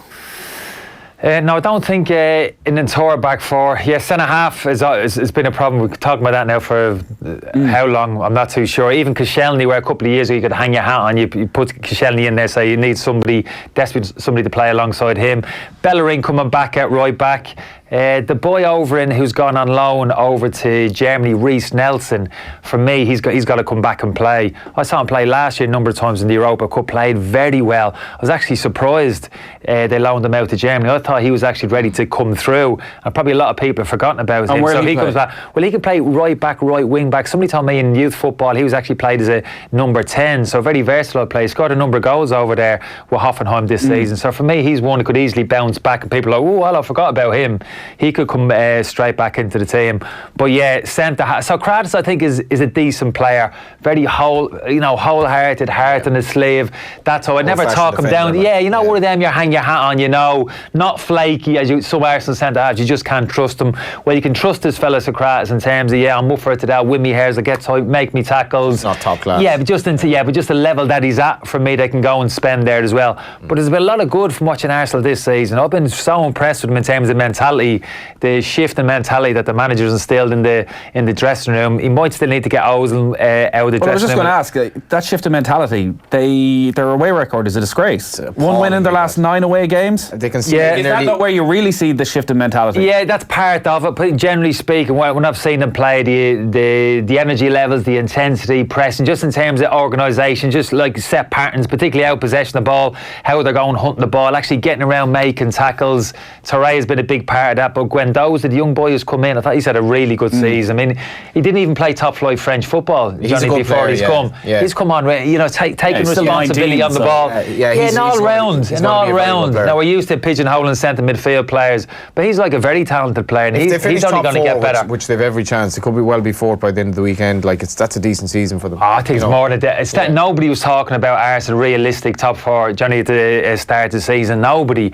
And even now he's got a bit of it. Looked as if a month or so ago, that's the weeds that had come off on their head. And again, they've pulled it together and put a bit of a run. They got a decent run in, so I wouldn't rule them out. I still think they might lose out. Their problem is, I guess, firstly, how much focus do they put on the Europa League and the brilliant win against Napoli, but also nearly all their games are away from home. 4 of the last 6 are away from home. So unless they turn around that form. No, you're right. That's when we'll see a bit of that you're talking about in terms of that kind of mentality. You're right to go away from home. Know that at times you're not going to be at your best. Team's going to make it difficult. A bit more resilience. That type of mentality is going to be needed. So that will be interesting between now and the end of the season. But I like the way he's gone about it, Emery, the manager. I think he was the type of person like they needed in the dressing room. I don't think he's looked to the Ozil in particular. The Cottonwool kid, can't be criticised. Can't be touched. What would you do with Ozil? I would have gone. He would have been out about probably a year or two ago.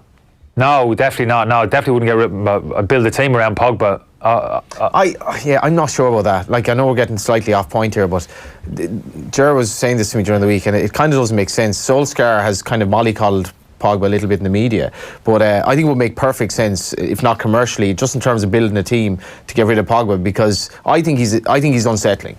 I genuinely do, and I just think he's... In what way is he unsettling? There's no suggestion anywhere that Pogba isn't a very popular member of the dressing room. So when he played under Mourinho, he completely downed tools and basically didn't try in games. If that's not unsettling, he wasn't the only one. But if that's not unsettling, you look at a talisman like him, where he basically just didn't try an inch. If that's not unsettling, I don't know what is. I don't think it is. I think it's unsettling in terms of maybe the personality. Some people have pointed that older pros, that betrays a kind of a weak personality. You never down tools. There's no excuse for that. But I think it's a little bit more prevalent in the modern game than it was previously. I don't think it would have been particularly unsettling in the dressing room, only because the other players would have looked at him and thought, you've probably got good reason. If he was down in tools... Well, they agreed with him, yeah. Yeah, but I think Mourinho mucked him around a little bit towards the end. We've all seen the footage as well of the way Mourinho seemed to treat him on the training ground. And he wasn't the only one. It wasn't just me. It was, I take a point, Pogba, Luke Shaw, there was another half a dozen players there were shoddily treated by Mourinho. But just in terms of the reaction he's got once Solskjaer got in there, the qualities which he's shown, which you always knew he had, Pogba, in terms of his goal scoring ability, assists, and that's what Pogba's all about for me. As good a player as he is, easy on the eye, technically number good, 10 all day. Goals, and it's not quite number 10 to be just sitting off them.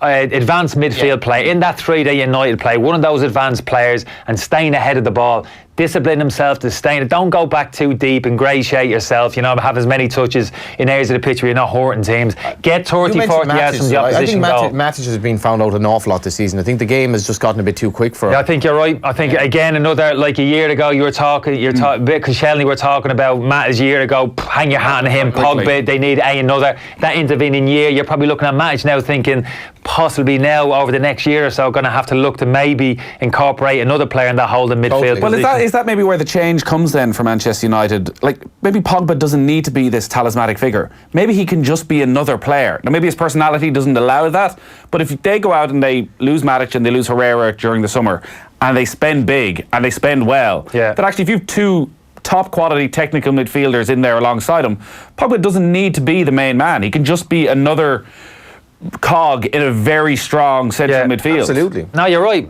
The quality of the squad does have to improve in certain areas of the pitch. Like Herrera's talk about him going, that's no big miss for me, Herrera. I know he's done reasonably well of late, but he's not, again... Fred's been disappointed. Like Fred. Yeah, a little bit of sympathy for him. I haven't seen enough of him, Johnny, to be honest with you. A couple of times, I think, and then he's out of team for 5-6 games. I think he's shown his attitude's been good the last couple of times I've seen him come in, so I actually wouldn't rule him out, that young fella.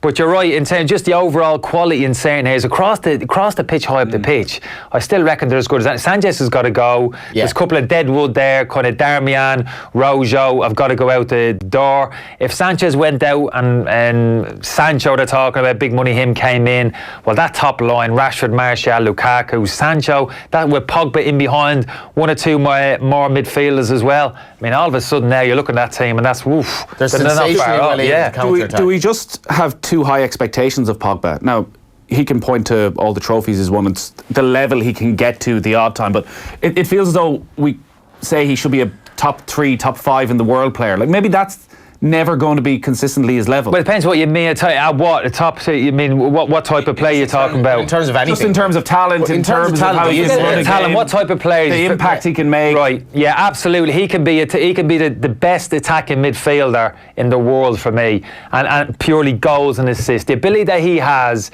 he's got to be churning in figures, 15 to 20 goals per season, and like 10 to 15 assists. That's what he's capable players do of. That from his position? Over the year, Lampard was probably the best at it. Lampard not playing in a central role? No, he played the very same Lampard, Makelele in that holding midfield role, him and Ballack in those two advanced midfield positions, 2 number 8s. Pog was the very same, Matic sitting generally, him and Herrera in the exact same. Lampard was probably the best in all honesty in terms of goals and assists. Lampard wouldn't have anywhere near Pogba's actual ability. That's the strange thing. Yeah, absolutely. But in terms of influencing the game and being an absolute match winner and being the type of player that you're talking about, like a huge presence, but you know, is he the best? Best at what exactly are you the best at? Matic is the best at in terms of that hold and those defensive attributes traditionally, in terms of that screen that he gives the back for, keeping the ball, all those type of things. But Pogba, the ability he has, he's got to be producing those figures going forward year in, year out. And I still think he can do that at Manchester United. Could you imagine Pogba in the Liverpool team, right, with 2 sitting midfielders, Pogba and that 3 up front ahead of him? What the damage he would do? Well, he's exactly like, is he comparable to Oxlade-Chamberlain? No. I was just going to say, in the way he can transition the ball, that like when he's at his best, when he just strides forward, like Liverpool don't have that type of midfield. Yeah, they are in terms of running with the ball, they're quite explosive. Like he's rangy, he's a bit more dynamic. Yeah, but it's passing. Like, that's what sets him apart. Everything about Pogba is special. He just probably needs to find the right role in a team and the right manager to kind of get it out of him, because he is a little bit complex. Let's go around the grounds because there've been some goals. First to St Mary, Southampton Wolves, Alan Lewis. Southampton 3, Wolves 1, and surely that's going to wrap this game up here this afternoon at St Mary's. A corner from this near side. It was headed down by a Wolves defender. Maya Yoshida then tried an acrobatic overhead kick, and it fell very kindly for Shane Long, who was just onside, managed to poke the ball home. Southampton 3, Wolves 1. Shane Long, 2 and 2 again. 2 and 2. Yeah. Wow, great stuff. And he would have had one earlier, but Nathan Redmond didn't pass him the ball when he was clear in front of goal. So 3-1 there. Fulham-Everton, second goal at Craven Cottage. Nigel Bidmead. The home side have doubled their lead. It's Fulham 2, Everton 0. The goal coming on 69. Ryan Babel getting on the end of a Mitrovic flick just inside the Everton half. Well, Babel must have run at least 40 yards before lifting it over the goalkeeper, Jordan Pickford. Excellent goal for Fulham. They really are playing well. Fulham 2, Everton 0. Another goal at Brighton against Bournemouth, Richard Newman. 10-man Brighton and Hove Albion 0, Bournemouth 3. David Brooks with the 3rd goal for the visitors. He played a neat 1-2 and had plenty of time to find the time to take the ball past Matt Ryan, and it's been a really poor afternoon for struggling Brighton, down to 10 men after Anthony Knockaert's red card, and they're struggling now with just 6 games left of the season to go. Albion in trouble. Albion 0, Bournemouth 3.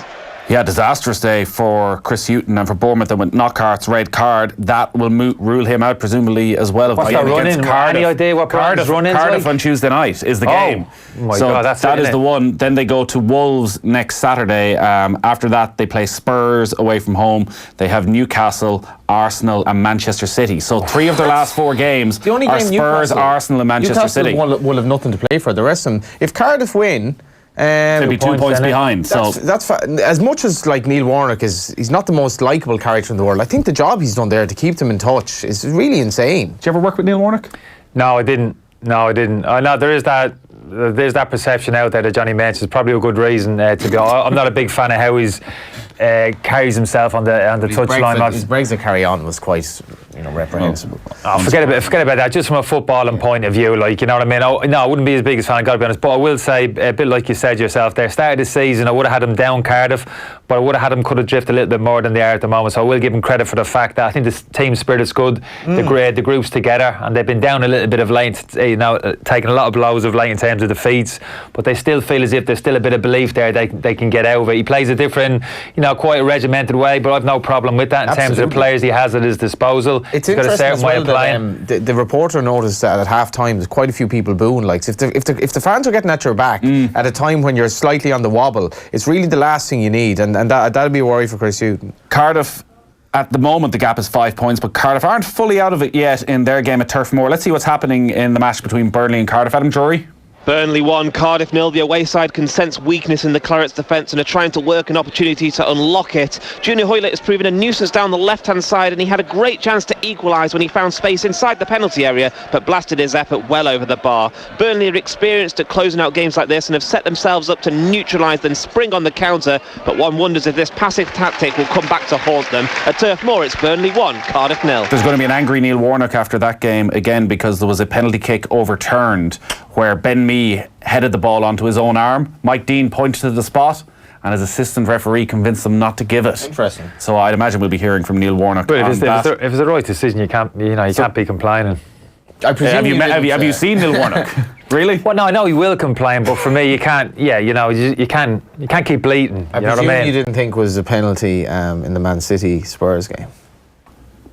Danny Rose, it was a nailed-on penalty. Oh my God! No, I didn't know. It wasn't a penalty for me. See, Nathan, never. He had his arm. He had his arm up in the air. Yeah, it didn't hit him. It didn't hit him when his arm was in there. When it actually hit him, his arm had actually arrived in that position there. Come on, keep your arm down by your side. But he's supposed to go around like this just in the whole game. Do you know, at all moments? Natural position is key. Forget about where it's a natural position of the arm in relation to the body, whether you're standing up or sliding, whatever you're doing. You shamed yourself. No chance. Connacht 24, Cardiff 10 in Galway, Leinster 24, Glasgow 32 at the RDS. We'll check in at full time with Aisling O'Reilly on that. In the Scottish National, the 25-1 outsider Taking Risks won the Scottish National at Ayr this afternoon. Just a reminder that we've got a massive show coming your way later this month. Ruby Walsh will be joining us in the Alex Hotel in Dublin on Wednesday, April 24th, as we preview the grand finale of the jump season, the Punchestown Festival. 39 races, including 12 Grade 1s and over €3 million in prize money. Get your tickets now for that show on offtheball.com/events. Stay listening over the next few days. We'll be announcing more very special guests from the world of racing and beyond. It is the Punchestown Festival, April 30th to May 4th. Book your tickets now, punchestown.com. Punchestown, it's your kind of town. Text in to 53106. I hear Johnny's undisguised love for Shamrock Rovers, which was starting in earnest at the end of last season, has now reached full-blown love and proportions. He is positively gushing, says Dinny, a Cork City fan and a League of Ireland podcast listeners. We cannot endorse that podcast no matter what happens. We'll think about it over the break, but imagine Barcelona 2009, Kenny. Yeah. That's the sort of level that Johnny is comparing Shamrock Rovers to. So you just think about that while we go to ads. Football on Off the Ball. Brought to you by Boyle Sports. Now with same-day withdrawals to your Visa debit card. The Hard Shoulder. I'm going to set up when I finish my broadcasting as a humanist celebrant, and I'm going to charge $5,000 to go, and I'll drip with sincerity, and I will do a knock it out of the park job for them. But I can tell you this, I'm not for anyone undercutting it and doing it too cheap. I would think a €200 would be a very, very generous contribution. The Hard Shoulder with Ivan Yates. Well, I'd be looking for $5,000, but anyway. Weekdays from 4. With Nissan. On News Talk. Have a great afternoon with Harvey Norman, the #1 in Ireland for beds, mattresses and bedroom furniture. Go, Harvey, go!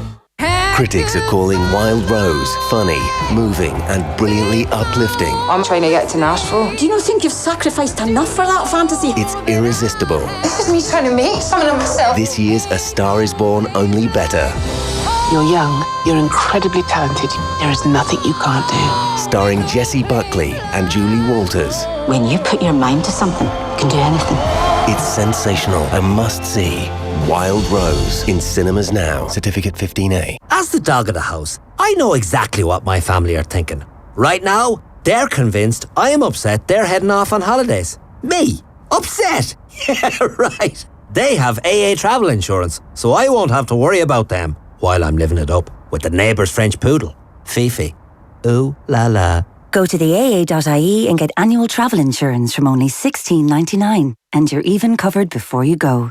Who's got clever travel insurance? Value Price covers one adult under 52 Europe holding private medical insurance. Price excludes €1.50 handling fee. AA Insurance is tied to interpartner assistance for the purpose of selling travel insurance. AA Ireland Limited Trading as AA Insurance is regulated by the Central Bank of Ireland. Mastered over 120 years.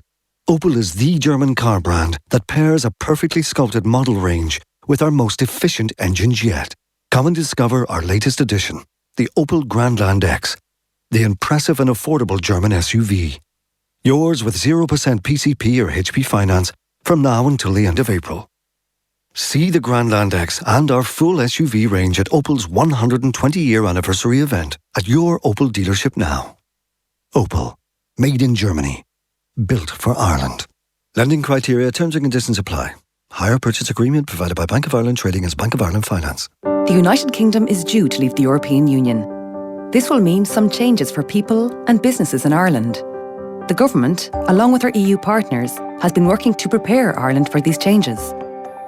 So whether you're a concerned citizen, a small business, or a large multinational, it's important that you're prepared too. You can find out what it means for you by following the latest updates and information as it becomes available on gov.ie/Brexit, an initiative of the Government of Ireland. Stay connected. Sign up to Air Mobile today and get the new Samsung Galaxy S10e for just €149 with 40 gigs of data, free Air Sport Pack, plus unlimited calls and texts, all for just $44.99 a month. For more, call 1-800-500-300, go in store or visit air.ie. Air. Let's make possible. Plan prices for existing Air residential broadband customers for a 24-month mobile contract and a minimum 12-month recontract for broadband. Handset subject to availability. Air Sport Pack channel subject to change. For details, fair usage and terms, see air.ie. Yeah, he was in the doghouse all night. Yeah? Well, no, he was in the car. Oh. Yeah, ran our battery down. Listened to the radio like. What? Wouldn't start the next morning. The radio? No, the car. So first she throws him out. Of the house? No, the car. And then she rings post-insurance breakdown assist. For the... Well, for what else? For the car. Life's unpredictable. Don't worry, we get it. Post-insurance car policies come with breakdown assistance you can rely on. Call us on 1890 222222 for a car insurance quote today. Post-insurance. Acceptance criteria, terms and conditions apply. One Direct Ireland Limited trading as Post-insurance is regulated by the Central Bank of Ireland. One Direct Ireland Limited is a wholly owned subsidiary of An Post. Last month, the Sunday Times revealed that in 2017, John Delaney wrote a cheque for €100,000 to his employer at the FAI, precipitating the biggest crisis in the association's history. For the latest revelations in the biggest sports story of the year, don't miss the Sunday Times. Pick up your copy this weekend. Some jobs need a master, a mortgage master, with dedication, focus, and expertise. If you need results, you need someone with decades of know-how, with no distractions, no time wasting, and no faffing around. Not a jack of all trades, but the master of one. For a job as important as your mortgage, that's EBS, the Mortgage Masters. Search EBS Mortgage Masters to find out more. Lending criteria, terms, and conditions will apply. EBS DAC is regulated by the Central Bank of Ireland. This is Ross O'Sullivan from Concern Worldwide. I've returned from Mozambique where Cyclone Idai has destroyed 95% of crops. We need to distribute seeds and replant within 2 weeks or there'll be a major food crisis. Please help Concern provide life-saving assistance. Visit concern.net today to give what you can. Thank you. Take steps to improve the energy efficiency of your home. Retrofit Low-E Plus 2 heat-retaining glass from Energlaze into your existing frames. For greater comfort and lower heating bills, every upgrade you make makes a difference. See energlaze.ie. Football on Off the Ball. Brought to you by Boyle Sports. Now with same-day withdrawals to your Visa debit card. Welcome back. Kenny Cunningham and Johnny Ward are in studio for the afternoon. 53106 is the text number. Owen Murphy is watching on Twitter. Pogba has only shown brief glimpses of his potential after 3 seasons with United. If he was as world class, he would have had much more of an impact by now. Being a good passer should not excuse his poor attitude and anonymity in a large percentage of games. I think a lot of it with Pogba as well is he feels that he has to be the star, and sometimes you can see that he gets very frustrated. Remember his atrocious tackle in the first leg against PSG, where he did a 1-2 with Shaw. Shaw left him a bit short in the 1-2, and when things kind of go against him, it almost feels like he's wearing the responsibility of being this great player on his shoulders, when I think, as you said, he just has to be part of the team and part of a very good midfield and playing to his best, because I don't think he's mentally straightforward at all, being honest. Another goal at the Amex. It's turning into a horrible afternoon for Brighton. Watching their game with Bournemouth is Richard Newman. Brighton and Hove Albion 0, Bournemouth 4. Bournemouth absolutely cruising this afternoon, and they've not even had to be at their best. The latest goal from England striker Callum Wilson, play through, left-footed, dragged the ball across Matt Ryan into the bottom corner of the net. That's his last action of the game. He's coming off now to be replaced by Junior Stanislas. But a terrible afternoon for relegation-threatened Brighton. They trail Bournemouth by 4-0. No more news from the FAI over the past hour or so, but what we're hearing is that the FAI Board are meeting this afternoon, and John Delaney's future role at the FAI is the number one topic up for discussion. So if anything happens on that between now and 6 o'clock, we'll obviously bring it to you straight away, but no white smoke so far. Have we had you in since the committee hearing?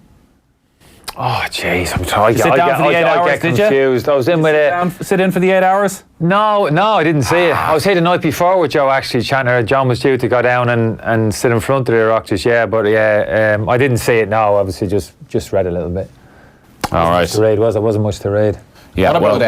What about Sunderland and Coventry in League One? 5-4, and still plenty of time for more goals. Coventry 5-4 up.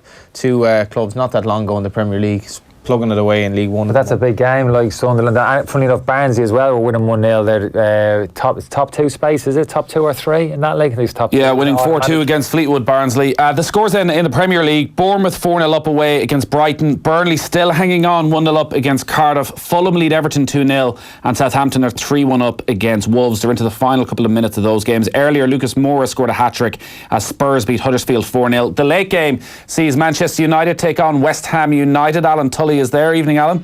Hi, Nathan. So what's the team news?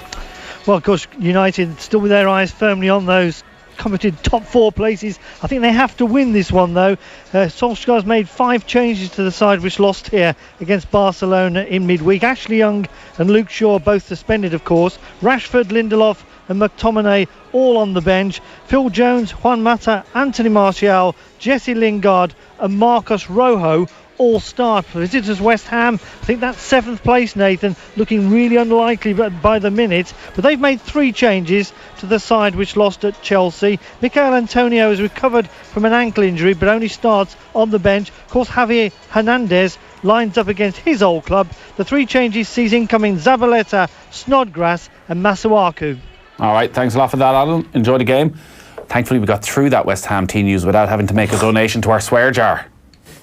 If he who shall not be named was named, but we managed to survive. Connacht looked as though they might have been having a few ropey moments against Cardiff. Cardiff got it back to 24-17 at the sports ground, but Connacht have just gone over for a 4th try, and they've got the bonus point, and that should be enough. They lead 29-17, and there's 5 minutes left there. And at the RDS, Leinster trailing Glasgow 24-32. We'll get the full time from Aisling O'Reilly shortly, but Leinster have been secure of their home spot in the knockout stages for a long time. I've followed the boy Johnny's career for 3 or 4 years now. I've always admired his commitment to offending certain League of Ireland fans. Last year was Cork, I believe. Now it's Dundalk. Who's next, Johnny? Finn Harps? Johnny, going to defend yourself speechless. There. Call it as I see it. Really. Well, I've been talking. You've seen a lot. And obviously, you're heavily involved in the League of Ireland. I've been following from a bit of a distance this season, but clearly from the outside looking in, Rovers have been hugely impressive. The players that they've brought in, given that real dynamism. Aaron McInnes, I'm a big fan of. Smashing player. Yeah, and Jack Bourne obviously, but the team seems to be playing with confidence. So, look, I've no problem. Teams playing well, give them the credit that they deserve. Accusing you of bias. You're putting Rovers up. It's just stating facts, really. Rovers are playing. Is it though? Rovers aren't playing well. Well, one thing about Rovers, so they won the league in 2011 under Michael O'Neill, who would obviously go down as probably one of the best managers the League of Ireland has ever seen in terms of what he's done for Northern Ireland. Thereafter, Stephen Kenny, Trevor Crawley and Pat Fenlon all went in and all would have been deemed failures in terms of what they did at Shamrock Rovers. And Kenny's reign, considering what he did since, was particularly strangely brief, and he obviously it didn't work out for him there. Stephen Bradley came in as a completely unproven manager. I'm not even sure he'd finished his badge when he initially came in.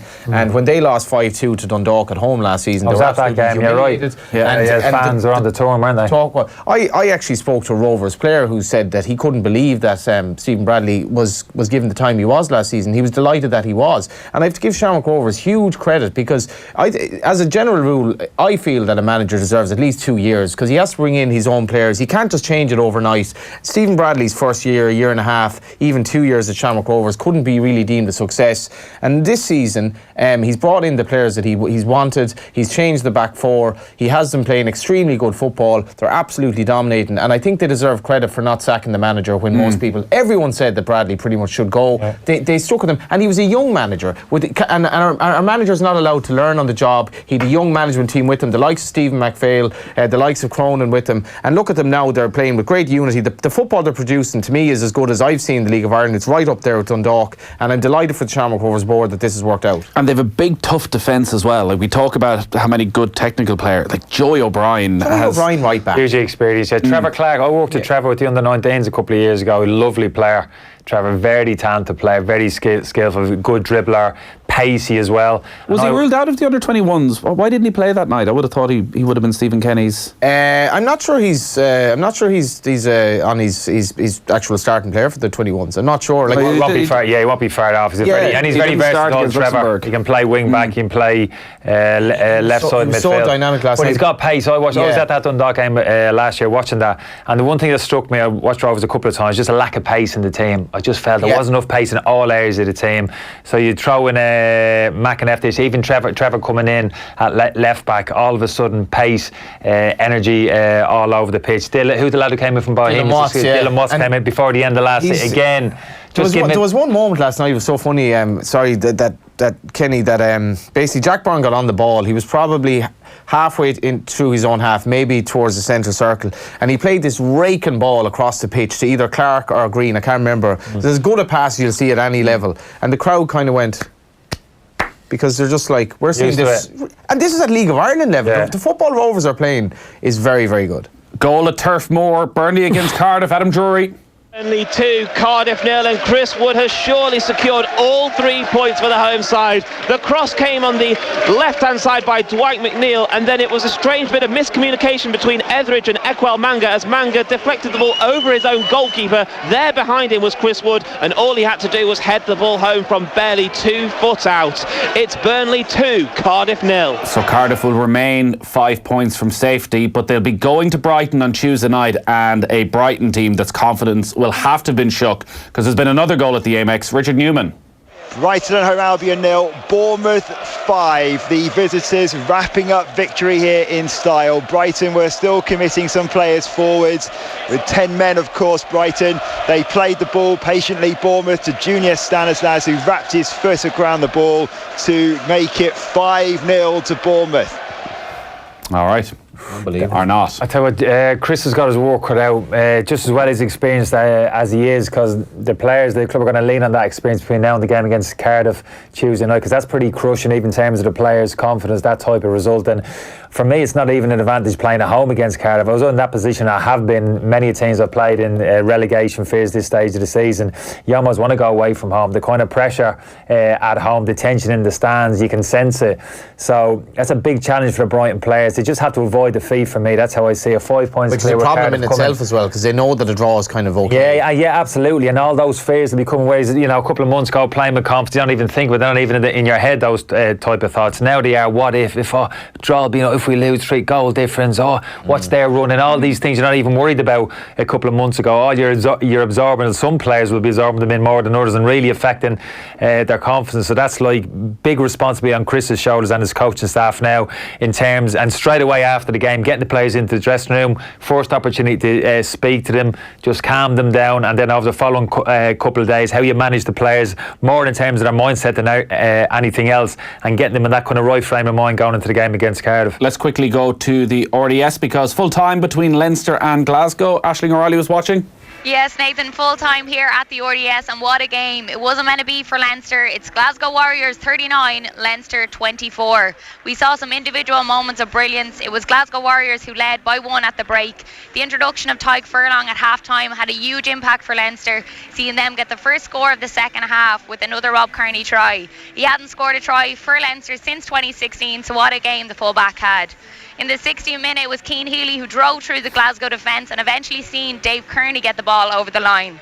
But then Leinster lost Tyke Furlong due to injury, and he was a big loss as Glasgow responded and got their third try through Matt Fagerson with their first attack of the second half. Some standout performances with Adam Hastings' place kicking right on point. It was Glasgow's Johnny Gray who picked up the man of the match, and Leinster's 20-year-old Will Connors made his seasonal debut after coming back for an ACL injury. A lot of players putting their hands up for their Heineken Champions Cup semi-final against Toulouse next week. It's Glasgow Warriors 39, Leinster 24. All right, good stuff, Aisling. So Leinster beaten 39-24. Our coverage around Leinster Glasgow today brought to you by Leia Healthcare, official health and wellbeing partner to Leinster Rugby. Tomorrow on the show, double header. We have Palace against Manchester City from 2:05, and then Liverpool-Chelsea from 4:30. Palace is a potential banana skin as well. Like, they beat them in the Etihad, and you're like, could Liverpool be going back top? Well, Liverpool are top. They're going back top against the game. Which again, Johnny, I don't want to remind you from 10 days ago is remarkable considering they've blown it according to... I have all these things clipped, Johnny. I think I never forget. But tomorrow's going to be very interesting. Gary Breen was saying earlier, I was making the case again for Palace because I think they're such a talented team that where they are on the table is the least that they deserve. Probably haven't performed to the level, and at home has been their problem this season. Palace, like they've only had 4 home wins all season. Do you think they have enough in them? I think they do. Something off City. Depends how they've lost Tompkins for the season now. Sacco's out, so they got a small problem in central defence. That kind of back 4 unit pretty much picked itself. It was probably the most impressive feature out of the season, so that'd be a problem for me. They can't play. They can't really go at Manchester City, even being the home team. Well, I think they'll play like an away game for them because exactly. They won't have a lot of the ball. And Roy's clever enough to realise that sit behind the ball, invite them on, and that kind of pace which you saw with the Etihad, Zaha in particular, looking to explode from deep areas and get at Manchester City. We spoke about the atmosphere inside the stadium. It's as good as anything down there, Crystal Palace, I suppose. Great atmosphere. In terms of getting behind the team, I'd still expect a reaction from Manchester City after performance. Obviously, he'll make the changes that he needs to make, Guardiola, and strengthen the team. I still feel Manchester City it'll be too good for them. But could decide the league tomorrow, that game, in a way. If they drop points in the Palace game, you could see Liverpool winning their remaining games. Tomorrow's their toughest. Like, you could see them winning the rest. No, I think Liverpool in great shape. I've stuck with them, Liverpool. I know that wobble you spoke about, you might rule them out. I can understand why. I didn't rule them out. I just sorry. I know. Just so we're clear, that was 10 days ago he said that. 10 days ago. They were well ago. over their wobble. That was after they beat Spurs. Spurs. Nathan, they haven't actually been playing that well this year for a lot of it, in my view. They've got that 2 games. That's impressive, Johnny. Is it when you're not quite out of They got a helping hand from Spurs, particularly a massive helping hand. But that's an indication, kind of, for me, the kind of mentality with it, where within the squad you sense it's there, that desperation, the title, what's at stake, that determined resilience. We're not playing at our best, but we're going to dig it out. They've like however 20 we need goals to in the get last there. 15 minutes or something ridiculous. Yeah. So all good signs then. So they've been hanging around. And Manchester City, the type of team, not the type of team, but if they've been playing so well the last couple of months, but they look over their shot and they're still there. Liverpool are still there. Sometimes that can get into your head as well and say, we just can't shake this off. Almost a little bit of mini panic sets in the minds of one or two of the players. And if Manchester City have not an off day, a flat day, but a period as they have done some of the games this season, 20 minutes, half an hour, where they just down tools a little bit, go down the gears. That can be enough. Like City 2 went points ahead in the game against Palace in the Etihad, and Palace went 3-1 up after that. But Manchester City have shown if they're not 2 goals up, you have a chance, because their defence just isn't that great. And if Palace can stick on in there, even if they go a goal down, 20 minutes left, if it's 1-0, Palace definitely have a chance. Whereas against Liverpool, you're probably like, nah, Liverpool probably just out of sight. Which is a complete flip to where we were 3 months ago. And that's the difference, and that's why, again, one of the reasons why I've given Liverpool the edge all season. That defensive resilience, things aren't going so well. You got to sit in and absorb pressure. For me, that Liverpool defensive line can do it better than those Manchester City defenders Johnny's talking about. Alisson's the Roma defensive record this season, clean sheets versus last season, with the same back four without Alisson. I think they've kept 1 clean sheet this season as opposed to like 19 last season or something like that. The role of Alisson, he has more clean sheets than anyone else, and strangely though, has looked probably the only nervous Liverpool player over the last couple of weeks. He's made moments, you're right, made a few mistakes. The point we were making with Gary about midfield, and actually this is maybe the one game where Liverpool's midfield, of the better teams around them, they'll feel they can match them. Is it simply a case with Eden Hazard that you target Jorginho and you target Kante and just make sure he doesn't get the ball, rather than, would you put someone man marketing Hazard tomorrow the way Ander Herrera's done so brilliantly a couple of times? I don't think Herrera has done it brilliantly, to be honest. I watched Herrera playing those games. I think he done okay, to be honest with you. Do you not force Hazard to be hauled off after an hour? I didn't think so. Like I said, he does okay for me, Herrera. He's kind of wholehearted, but now limited. But you're right, he done okay against. But no, I wouldn't man mark Hazard, because he's clever enough to get work his way across the pitch and take you into areas of the pitch that you don't want to go. It's all a case of doubling up, almost hunting in packs against Hazard, doubling up. That's why the centre midfielders for me are going to be key against Hazard. Not just Trent Alexander, and not so much Mo Salah at times isn't going to get back. It's all about the ability of that central midfielder, Henderson and Fabinho, to get across quickly in contact with Trent Alexander-Arnold, because all Hazard wants to do is come on the inside, get the ball off that left side, dribble on the inside and foot. So as soon as he drops his shoulder and comes on the inside of Alexander-Arnold, Fabinho and Henderson got to be getting there quick and making contact with him and pushing him sideways or back down the pitch. Without getting too ahead of about the championship, John Egan sent off, and Sheffield United conceded the 90th minute equaliser at home to Millwall, and Leeds are playing in the late game. And this could be, if tomorrow's a big day for the Premier League, could be huge for that second place. We'll run you down to all the championship scores in a moment, and the Premier League full times will go around the grounds in just a second. But Connacht, a huge victory for Connacht. They've beaten Cardiff 29-22, so they will expect that will be enough to get them into the knockout stages of the Pro 14 and a Champions Cup place next season. Brilliant scenes at full time where the final whistle went. The Connacht players jumped to celebrate, overjoyed, but a couple of the Cardiff players are too close to them, so as they jump they sort of catch them with their elbows, and an almighty brawl breaks out mid-celebration. It all got sorted out eventually. Was it Van Nistelrooy and Martin Keown back in the day? Yeah, or Tiger Woods and that caddy during the week, or the steward that fell over last night. Rory McIlroy just birdied the 4th hole, by the way, to move on to 1 under par at the Masters. Still a long way back, and it's probably more names than numbers is the issue for McIlroy over the next 2 rounds.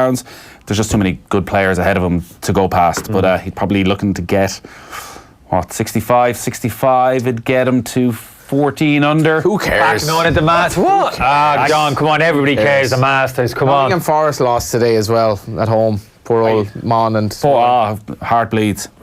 A little bit harsh. They got themselves in a position to challenge there a few weeks. They just had a bad 3 on the spin, innit? McIlroy's struggling though, is he?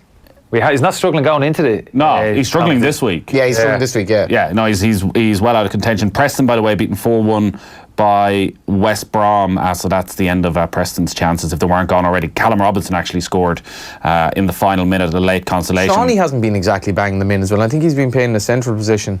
He hasn't scored in maybe 4 games. So let's go around the grounds in the Premier League, get the full times quickly. First up, wow, their biggest defeat in 46 years at home for Brighton. Watching their game against Bournemouth, Richard Newman. Full-time 10-man Brighton and Hove Albion 0, Bournemouth 5. Boos from some home fans still left inside the Amex by the end in their heaviest ever Premier League defeat. The visitors cruised to victory without really having to be at their best, and Albion very much in relegation trouble. Dan Gosling gave Bournemouth the lead in the first half. Ryan Fraser doubled it with a brilliant second in the second half from the edge of the area, and from that point things got even tougher for Albion. Anthony Knockaert showing a straight red card for a late tackle at Adam Smith. Then the home side fell to pieces. David Brooks, Callum Wilson and Junior Stanislas with goals to wrap up victory. Brighton still 5 points above Cardiff, who occupy the last relegation place, and they're the visitors here on Tuesday. That game is huge. Bournemouth on to 41 points. They'll be safe. It's finished Brighton 0, Bournemouth 5. No doubt that game is going to be huge because Burnley have beaten Cardiff. We might go to Turf Moor next and get the full time from that game from Adam Drury. 2 Chris Wood headers earned Burnley a 2-0 win over a struggling Cardiff side who edged closer to the drop. The first goal came in the 31st minute when Wood headed home a McNeil corner. Cardiff were then aggrieved that a second half penalty awarded to them was overturned after the ball appeared to strike Ben Mee's arm in the box. Then in the second minute of stoppage time, Wood took advantage of sloppy defending to add a second. It's a win which should be enough to keep Burnley up, while Cardiff remain in relegation trouble. Full time at Turf Moor, it finished Burnley 2, Cardiff 0. That should see Burnley safe. Southampton against Wolves, Alan Lewis. Southampton 3, Wolves 1, a huge 3 points for the home team, who are surely safe now. Nathan Redmond put Southampton ahead after just 94 seconds. Willy Bolly equalised, only for Redmond to restore the advantage less than 2 minutes later. Jota and Jimenez had good chances in the second half before Shane Long scored Southampton's third from close range. Yoshida was only denied a fourth by an instinctive save from Rui Patricio. Southampton now 8 points ahead of Cardiff at the bottom. Southampton 3, Wolves 1. Yeah, so Southampton 8 points clear of the relegation zone. Finally to Craven Cottage. Typical Everton, I think, might be the response from their supporters. They've been beaten by Fulham. Watching this, Nigel Bidmead. Fulham 2, Everton 0. This was fully deserved. Fulham ending a horrible run of defeats and keeping a clean sheet for the first time this year. Tom Kearney, the captain, swept home the opener less than a minute after the restart, and Ryan Babel scored a cool second with 20 minutes to go. Fulham centre forward Alexander Mitrovic was outstanding, less so Everton, whose excellent form deserted them this afternoon. Fulham 2, Everton 0. Yeah, so Fulham get a victory, but they're all just consolations at this stage. They're long since relegated, and Everton, their inconsistency coming back to bite them yet again. Earlier, Spurs beat Huddersfield 4-0. Lucas Moura scored a hat-trick. The late game is Manchester United against West Ham United. Slaven Bilic was just on screen. Did you play with Slaven Bilic? Played against them. Tough man. Yeah, good player though. Good player, good footballer as well. Better than some people give him credit for. Good personality. I liked him. Didn't know him too well, but I like how he carried himself on the pitch. Pogba isn't within an arse's roar of becoming the best 8 or 10 in the world. Bruno Fernandes, Fekir, Dybala, all the same potential, and they're all going out of their way to try and fulfill it. Yeah, different type of players for me. I wouldn't compare them. The classic number 10s for me. Dybala, Fekir. Pogba, if you're looking at a natural comparison, for me, is more of an orthodox central midfield player with those attacking attributes. So for me, it's probably not quite a fair comparison. But I think his stats still have to stand up with those players in terms of goals and assists going forward. So I'd agree with that. All right, I think we're almost done. Kenny, thanks for coming in. No problem. You brought the young lad in as well. He's doing a bit of production for us out there. Yeah, the lads have sent him. He's asleep out there. Like Shane's been in his ear for about 45 minutes an hour. He's awake. He's awake again. He's awake again. Johnny, thank you as always. Yeah, just before I go, I think today will prove to be a momentous day for Irish football, and this week will prove to be. Well, it really will be. We'll only know in time how important what's happened this week will be, and I think we should all savour the future, because hopefully the future is bright now. Yeah, and on that, there is nothing confirmed as of yet, but what we've been hearing is that the FAI Board have been meeting this afternoon and the number one topic on the agenda is the future of John Delaney. There's all sorts going around at the moment, but we've nothing confirmed, and until we do that, we'll let you know once it comes in, but there's been nothing confirmed as of yet from the FAI as to any potential changes Spare a thought at for the those very guys top in of the organisation. Who, like, you know, we've all this stuff that we've, you know, in Sunday's paper, and now it could be completely redundant, quite possibly. We've seen the Sunday Times tweeting there about, like, pick up the paper tomorrow for all the stuff we found. And it was the Sunday Times, in fairness, who started all this off. That is true. You know, you're just, if you're in a newsroom right now and the old-fashioned newsroom still exists, it's a pretty tricky place to be. Yeah, so we're on air till 6 o'clock. We'll be on offtheball.com all evening. So once there is some confirmed news, we will bring you that. Kelly, we'll talk to you during the week. Johnny, you too. We'll run you through all the day's football scores and we'll go around the grounds, and we will get the latest from Augusta right after these.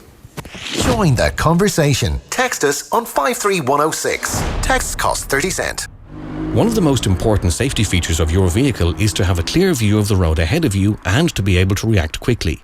Make sure you check bulb and wiper performance regularly for maximum visibility. Motor Tips, brought to you by Volkswagen Service. Book a service online at volkswagen.ie. Dreaming of a sunny beach break? Fly Air Arabia direct to Agadir, Morocco's premier sun destination. Flights from Dublin start at €59 one way, including taxes. Book at airarabia.com. Air Arabia, where next? T's and C's apply. It can take just seconds to lose everyone you love. Seconds to see your life destroyed before your eyes.